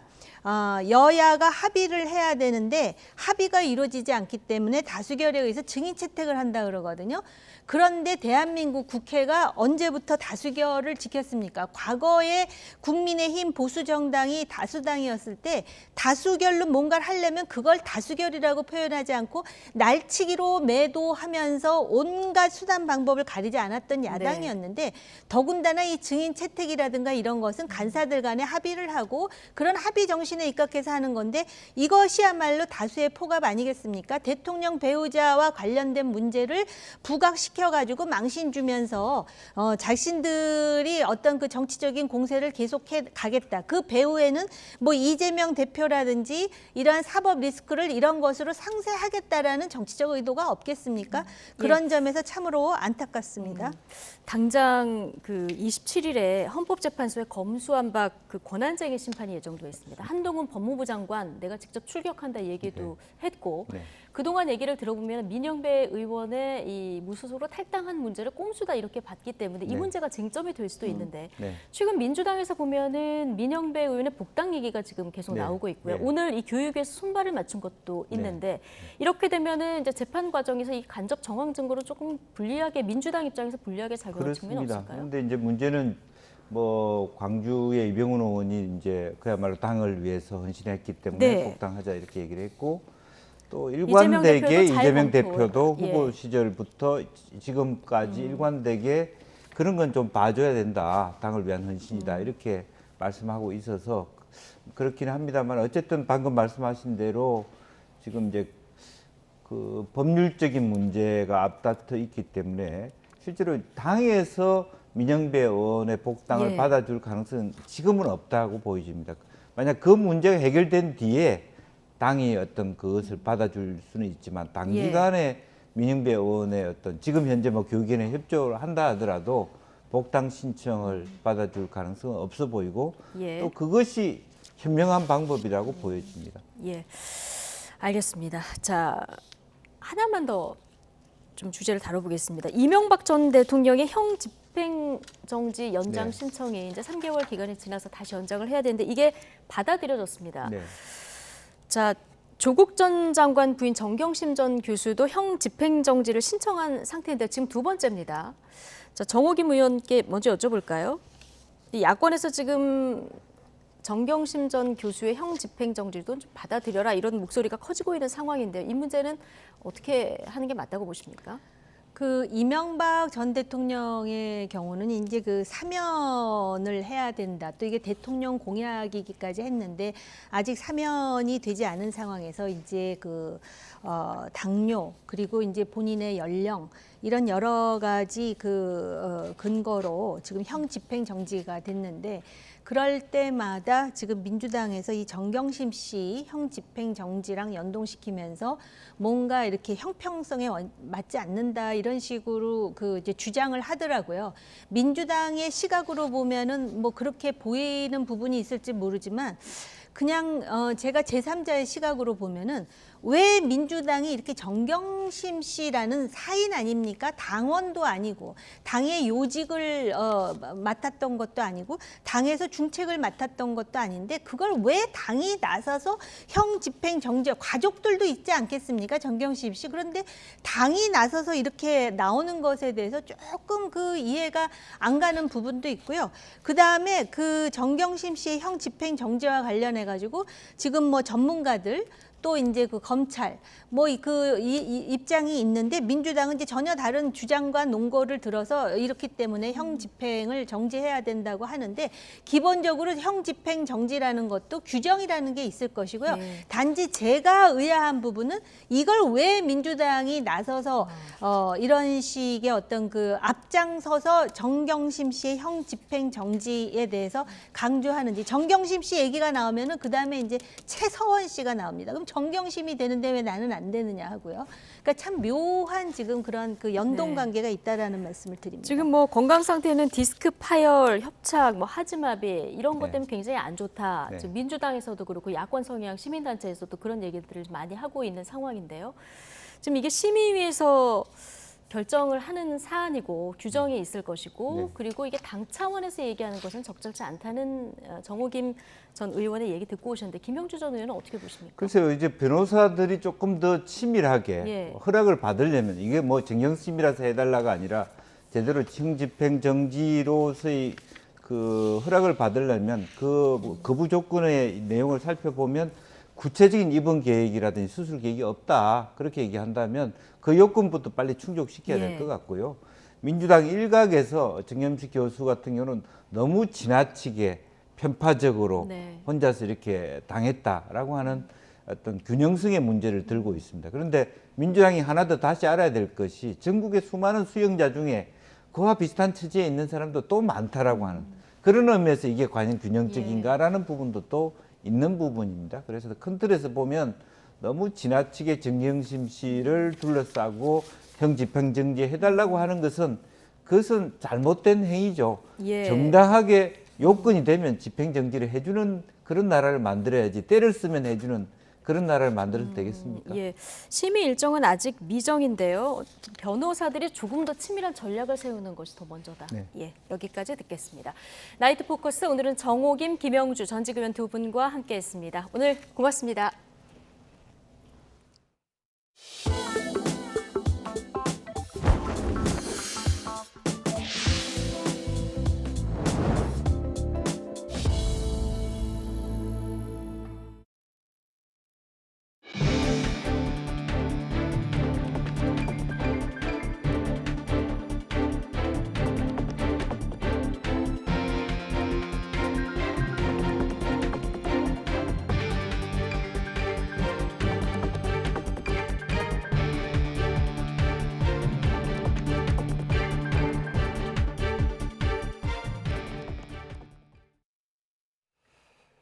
국민이 매달 내는 건강보험료를 관리하는 국민건강보험공단에서 46억 원 규모의 이 대형 횡령 사건이 발생했습니다.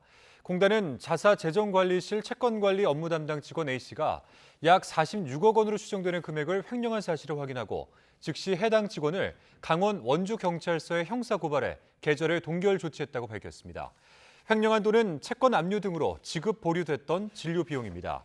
A씨는 공금을 횡령하기 위해 지난 4월에서 9월 채권자의 계좌 정보를 조작해 진료 비용이 본인 계좌로 입금되도록 했다고 공단에 설명했습니다.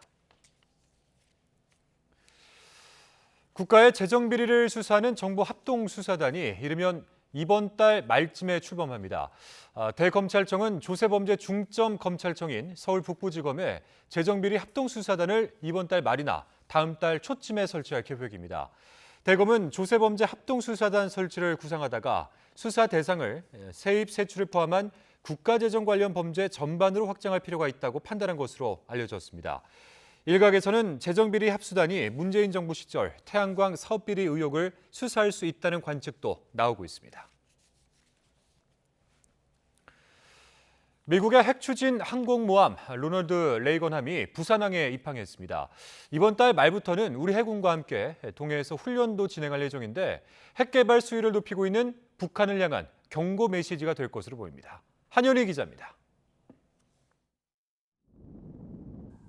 미국의 핵추진 항공모함 로널드 레이건함이 부산항에 입항했습니다. 순양함 챈슬러스빌, 이지스 구축함 베리와 항모전단을 구성했습니다. 레이건함은 FA-18 슈퍼호넷 전투기와 E-2D 호크아이 공중 조기 경보기를 비롯한 각종 항공기 80여 대를 탑재하고 다녀 떠다니는 군사기지로도 불립니다. 승조원만 5천 명에 육박합니다. 이 레이건함이 우리나라를 찾은 건 5년 만인데 정박 기간 한미 해군은 상호 함정 방문과 친선 체육 활동 등을 하며 우호 협력을 다질 예정입니다. 특히 이번 달 말부터는 우리 해군과 동해에서 해상 연합 훈련을 진행합니다. 우리 해군과 미 해군 항모가 우리 작전 구역에서 연합 훈련을 하는 건 북한이 6차 핵실험을 진행하며 긴장감을 고조시킨 2017년 이후 처음입니다. 최근 핵무력 정책법을 채택하는 등 핵 도발 위협 수위를 높이고 있는 북한을 향한 강력한 경고의 메시지가 될 것으로 보입니다. Operating together, we share common security interests, and we look to stand by each other wherever and whenever required when those security interests are challenged. 대한민국 해군과 미 해군은 우호를 더욱더 증진하고 그리고 연합 방위 태세를 더 한층 높이는 데 최선을 다할 예정입니다. 우리 해군은 이번 항모 방문과 훈련은 군사 대비 태세 강화는 물론 한반도 평화와 안정을 위한 한미동맹의 굳건한 의지를 보여주는 것이라고 의미를 부여했습니다. YTN 한현입니다. 유엔 총회가 열리고 있는 뉴욕에서 한미일 외교장관이 만나서 대북 문제와 삼국 공조 방안을 논의했습니다. 세 나라는 북한의 핵무력 법제화에 우려를 표시하고 7차 핵실험을 강행할 경우 단호하게 대응하기로 뜻을 모았습니다. 워싱턴에서 권중기 특파원입니다. 한미일 외교수장이 인도네시아 G20 회의 이후 2달여 만에 다시 한자리에 모였습니다. 회의에 앞서 블링컨 미 국무장관은 한미일 세 나라 협력을 강조했습니다. 각각 양자 형식으로 협력할 때보다 삼국이 공조하면 더 효과적이라는 겁니다. For the United States, this trilateral partnership matters. It makes a difference, and I think we can see that in the work that we're doing together. 1시간가량 이어진 한미일 외교장관 회담에서 핵심 이슈는 역시 북한이었습니다. 삼국 외교장관은 공동 성명을 통해 무엇보다 북한이 7차 핵실험에 나설 경우 강력하고 단호하게 대응하겠다고 밝혔습니다. 이어 북한이 핵무력 법제화에 나서며 긴장을 고조시키는 것에도 심각한 우려를 표명했습니다. 한반도 비핵화라는 목표 달성을 위해 함께 노력하는 것이 중요하다며 북한이 수차례 탄도미사일을 발사한 것을 규탄한다는 입장도 재확인했습니다. 박 장관은 회담이 끝난 뒤 전날 한일 정상의 회동에 대한 질문에 여러 가지로 의미가 있었고 한일 관계 개선을 위해 좋은 계기가 됐다는 평가가 있다고 답했습니다. 바이든 대통령과 만난 뒤 윤석열 대통령의 발언 논란과 관련해 해명할 기회가 있었는지에 대해선 대변인이 설명을 다 한 것 같다며 언급을 피했습니다. 최근 미국은 한미일 삼각공조를 어느 때보다 강조하고 있습니다. 대북 이슈를 비롯한 안보 문제뿐 아니라 경제, 환경, 인권 문제 등에서도 삼국 협력을 내세우면서 앞으로 한미일 세 나라가 한 테이블에 마주 앉는 일은 더 잦아질 것으로 전망됩니다. 워싱턴에서 YTN 권중기입니다. 경찰청이 대통령실 이전에 따라 경비구역이 대폭 확대됐다는 이유 등을 들어 새로운 순찰 승합차 도입 예산 26억 원을 편성한 것으로 확인이 됐습니다. 경찰청은 집무실 이전과 무관한 예산이라고 황급히 진화에 나섰는데 대통령실 이전을 기회로 이 수건사업 예산을 따내려던 게 아니냐는 비판이 나오고 있습니다. 김승환 기자입니다. 이번 달 기획재정부가 국회에 제출한 내년도 경찰청 예산안입니다. 중형 승합차 26대를 새로 도입하겠다며 26억 원을 책정했습니다. 한 대에 1억 원꼴인데 내후년에도 추가로 26대를 들여와 53억 원을 투입해 모두 52대를 운용하겠다는 계획도 밝혔습니다. 예산 요구 명분은 뭔지 경찰청이 기재부에 제출한 요구서를 확인해봤습니다. 대통령 집무실 이전에 따른 경비 범위 확대를 순찰차 도입의 핵심 사유로 꼽았습니다. 기존 청와대는 전면 700m가 주요 경비 구역이었지만 용산 대통령실은 전체 둘레가 7km에 달해 순찰구역 자체가 대폭 늘었다는 겁니다. 이 때문에 대통령실 이전 여파가 경비 예산에도 미친 게 아니냐는 의혹이 제기되자 경찰청은 즉각 부인했습니다. 내년 5월 의경제 폐지로 인력이 크게 줄어 기동수단 혁신을 위해 원래 추진해왔다며 집무실 이전과 무관하다고 선을 그었습니다. 실제 경찰청이 YTN에 보낸 설명자료엔 새 순찰차 도입을 위한 중장기 계획이 적혀 있습니다. 그러나 당시엔 대통령실 이전에 따른 소요란 표현은 전혀 없었던 데다 한 대에 무려 2억 원씩 연간 120억 원이 필요하다고 적시해 예산 삭감에 대비한 부풀리기 정황도 확인됩니다.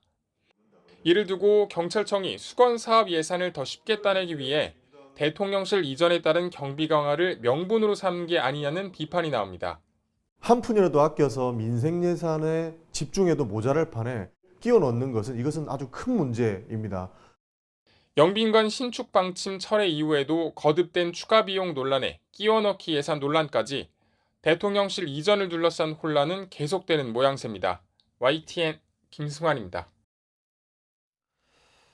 세종시에 있는 한 대학가에서 택배 기사들이 이 택배를 원룸 1층에 무작정 놔두고 간다는 제보가 들어왔습니다. 입주자들은 기사들에게 문학까지 배송해달라고 직접 요구하고 또 택배사에도 수차례 항의했지만 택배를 1층에 두고 가는 상황이 바뀌지 않고 있다고 말했습니다. 제보는 Y 양동훈 기자입니다. 원룸 건물 1층 입구에 택배들이 놓여 있습니다. 3, 4층은 물론이고 2층에 가야 할 택배까지 1층에 배송돼 있습니다. 택배 보관 장소가 아니라는 종이 바로 아래 택배 상자가 버젓이 놓여 있습니다. 세종시 조치원읍 대학가 원룸촌에서 흔하게 마주치는 광경. 택배 기사들이 엘리베이터가 없는 원룸들로 온 택배를 1층에 그냥 놔두고 가는 겁니다. 택배 기사들이 1층 현관에만 공동 현관에만 물건을 멋대로 두고 문자로는 통보하는 식으로. 택배 기사들의 맘대로 1층 배송은 지난 3월부터였습니다. 원룸 건물 입구마다 누군가 택배 보관소 스티커를 붙였고 그 뒤로 스티커 아래 택배가 쌓이기 시작했습니다. 입주민들이 스티커를 떼고 항의도 했지만 번번이 무시당했습니다. 이제 집 앞에 놔달라고 부탁을 드리긴 하는데 거의 약간 알겠다고 대답을 하시면 결국 1층에 나와 있는 경우가 좀 많았고. 택배 기사들은 원룸촌 거주자가 계속 늘고 있는 데다 새학기나 명절 시기에는 물량이 너무 많아서 어쩔 수 없이 이렇게 하고 있다고 답변했습니다. 하지만 학생들 얘기는 달랐습니다. 택배가 몰리는 명절이 아니어도 또 가벼운 물건 한두 개를 배송할 때도 1층에 그냥 놓고 간다고 반박했습니다. 불편함과 함께 분실 우려를 호소하고 있습니다. 분실의 위험이 걱정이 제일 컸고요. 그리고 이제 보이고 싶지 않은 물건들이 있는데 그런 것까지 다 노출되는 게 좀 불편하더라고요. YTN 취재 결과 CJ 대한통운, 로젠, 롯데, 한진, 우체국 등 주요 택배사 모두가 1층에 택배를 두고 간 적이 있는 거로 드러났습니다. 이 가운데 롯데택배는 관련 민원을 잇따라 접수한 뒤 현장 택배 기사와 소통을 거쳐 정상적인 배송을 하고 있다고 밝혔습니다. 하지만 다른 택배사들은 여전히 1층으로 택배를 배송하고 있습니다. 국내 업계 1위인 CJ 대한통운의 경우도 택배 기사들에게 제대로 배송해달라고 요청하고 있다고 밝혔지만 6개월이 다 되도록 상황은 바뀌지 않고 있습니다. 택배는 우편물이나 짐, 상품을 요구하는 장소까지 직접 배달해주는 일입니다. 엘리베이터가 없어 힘들다는 이유로 비용을 내고도 합당한 서비스를 못 받고 있는 학생들은 택배 회사들의 시급한 개선을 요구하고 있습니다. 택배비를 부담을 하고 그에 상응하는 서비스 문 앞에까지 갖다 준다든지 그런 걸 원했는데 편한 공간에다 그냥 내버려 두고 통보를 하는 식이 조금 황당했습니다. YTN 양동훈입니다. 네, 코로나19 유행 뒤 처음 실시한 대규모 조사 결과 우리 국민의 97%가 감염이나 백신 접종을 통해서 코로나19 항체를 갖고 있는 것으로 나타났습니다. 이른바 숨은 감염자 규모도 처음 확인됐는데 국민 5명 가운데 1명 수준이었습니다. 신윤정 기자입니다. 5살 이상 국민 9,900여 명을 대상으로 대규모 혈액 조사를 실시했더니 97.38%가 코로나19 항체를 보유하고 있는 것으로 나타났습니다. 감염이나 백신 접종으로 항체가 생긴 건데 지난 4월 국민 1,600여 명을 대상으로 한 조사 때보다 더 높아졌습니다. 오미크론 변이가 유행하며 감염자가 늘고 백신 접종률도 높아지면서 국민 대다수가 면역을 얻게 된 것으로 풀이됩니다. 방역당국은 항체 양성률은 항체 보유 여부만을 나타낼 뿐 항체가 얼마나 있는지 방어력을 가진 중화항체가 있는지는 알 수 없다고 설명했습니다. 또 항체는 6개월 정도 지나면 사라지기 때문에 충분한 집단 면역이 형성됐다고 보긴 어렵다고 밝혔습니다. 면역으로 형성된 항체가 시간이 지남에 따라 소실이 되며 또한 새로운 변이가 나타난다면 기존의 방어 효과는 더 감소할 수 있기에 코로나19에 걸리고도 무증상이거나 진단 검사를 받지 않은 이른바 숨은 감염자 규모도 처음 확인됐습니다. 자연 감염에 의한 항체 보유자는 전체의 57.65%로 조사 직전 누적 확진자 비율 38.15%와 비교해 20%포인트 정도 높았는데 당국은 이 차이가 통계에 잡히지 않은 미확진 감염자라고 설명했습니다. 누적 코로나19 환자의 절반 정도, 약 1,000만 명 정도가 숨은 감염자로 지역사회에 있었던 건데 영국 등 해외와 비교하면 낮은 비율입니다. 경제 활동이 왕성한 40, 50대에서 특히 높게 나타났는데 감염 사실을 숨긴 채 경제 활동을 한 사례가 많았을 것으로 추정됩니다. 아무래도 진단검사를 받고 격리가 되었을 때 느낄 수 있는 여러 가지 불편함들, 그리고 국가의 지원 같은 것들이 그런 연령대의 분들에게는 어려움으로 작용할 수 있다는. 정부는 전국 단위, 전 국민을 대표하는 표본조사로 나온 이번 결과를 예방접종과 검사정책 등 감염병 대응 자료로 활용할 방침입니다. YTN 신윤정입니다. 네, 다음 주 월요일부터는 스포츠 경기장이나 야외 공연장에서 마스크를 쓰지 않고 경기나 공연을 관람할 수 있게 됩니다. 현재 50명 이상 모이는 집회나 행사의 경우엔 실외에서의 마스크 착용 의무가 남아 있는데 정부가 이를 모두 해제하기로 한 겁니다. 하지만 실내에서는 계속 써야 합니다. 기정훈 기자입니다. 지난 6월 이집트와의 축구 평가전, 붉은 악마의 함성은 마스크를 뚫고 울려 퍼집니다. 하지만 다음 주 월요일에 열리는 우즈벡과의 올림픽 대표 경기는 마스크를 벗고 응원할 수 있게 됩니다. 실외 마스크 착용 의무가 모두 풀립니다. 정부가 지난 5월 실외 마스크 의무를 풀면서 남겨두었던 50인 이상 집회나 행사까지 모두 다음 주 월요일부터 해제하기로 했습니다. 국민 면역 수준이 상당 수준으로 올랐고 방역과 의료 대응 역량도 향상됐다는 판단에 섭니다. 야외 공연장이나 경기장의 특성상 고위험군인 60세 이상 연령층이 적다는 점도 고려됐습니다.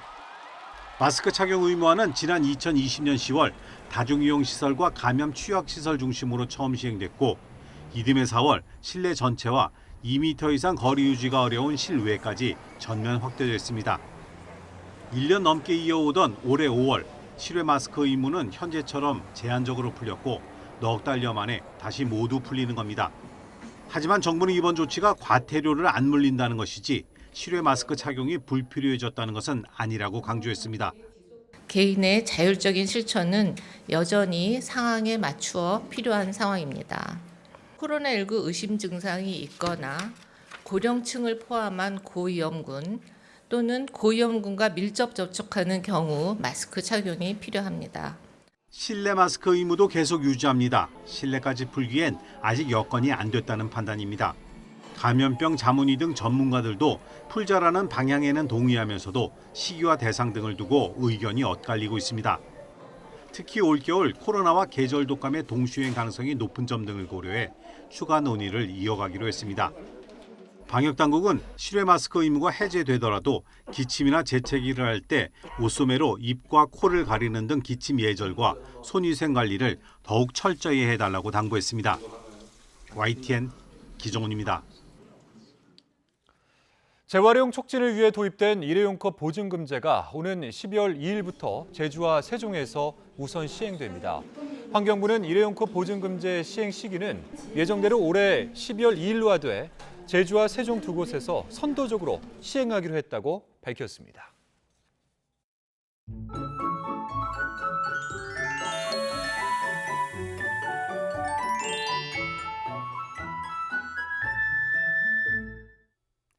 토요일인 내일도 높고 파란 가을 하늘이 함께합니다. 또 서울 아침 기온이 12도로 아침에는 오늘보다 쌀쌀해지겠지만 한낮에는 24도까지 기온이 오르는 등 선선함이 감돌며 나들이 즐기기 좋겠습니다. 다만 아침과 낮과 밤의 기온차가 10도 안팎으로 크게 벌어집니다. 큰 일교차에 건강 잃지 않도록 각별히 주의해 주시기 바랍니다. 또 맑은 날씨 속에 가을볕이 내리쬐면서 자외선이 강해집니다. 선선한 날씨에 자외선 관리에 소홀해지기 쉬운 만큼 자외선 차단에 조금 더 신경 써주시기 바랍니다. 내일 아침 기온 오늘보다 2, 3도가량 낮겠습니다. 서울 12도, 대전 12도, 광주 14도, 대구 13도로 예상됩니다. 낮 기온은 오늘과 비슷하거나 조금 높겠습니다. 서울 24도, 대전 24도, 광주 25도, 부산 26도로 예상됩니다. 일요일인 모레는 구름만 많은 가운데 선선한 가을 날씨가 이어질 전망입니다. 날씨 정보였습니다. 네, 금요일 뉴스나이트 마치겠습니다. 함께해 주신 여러분 고맙습니다.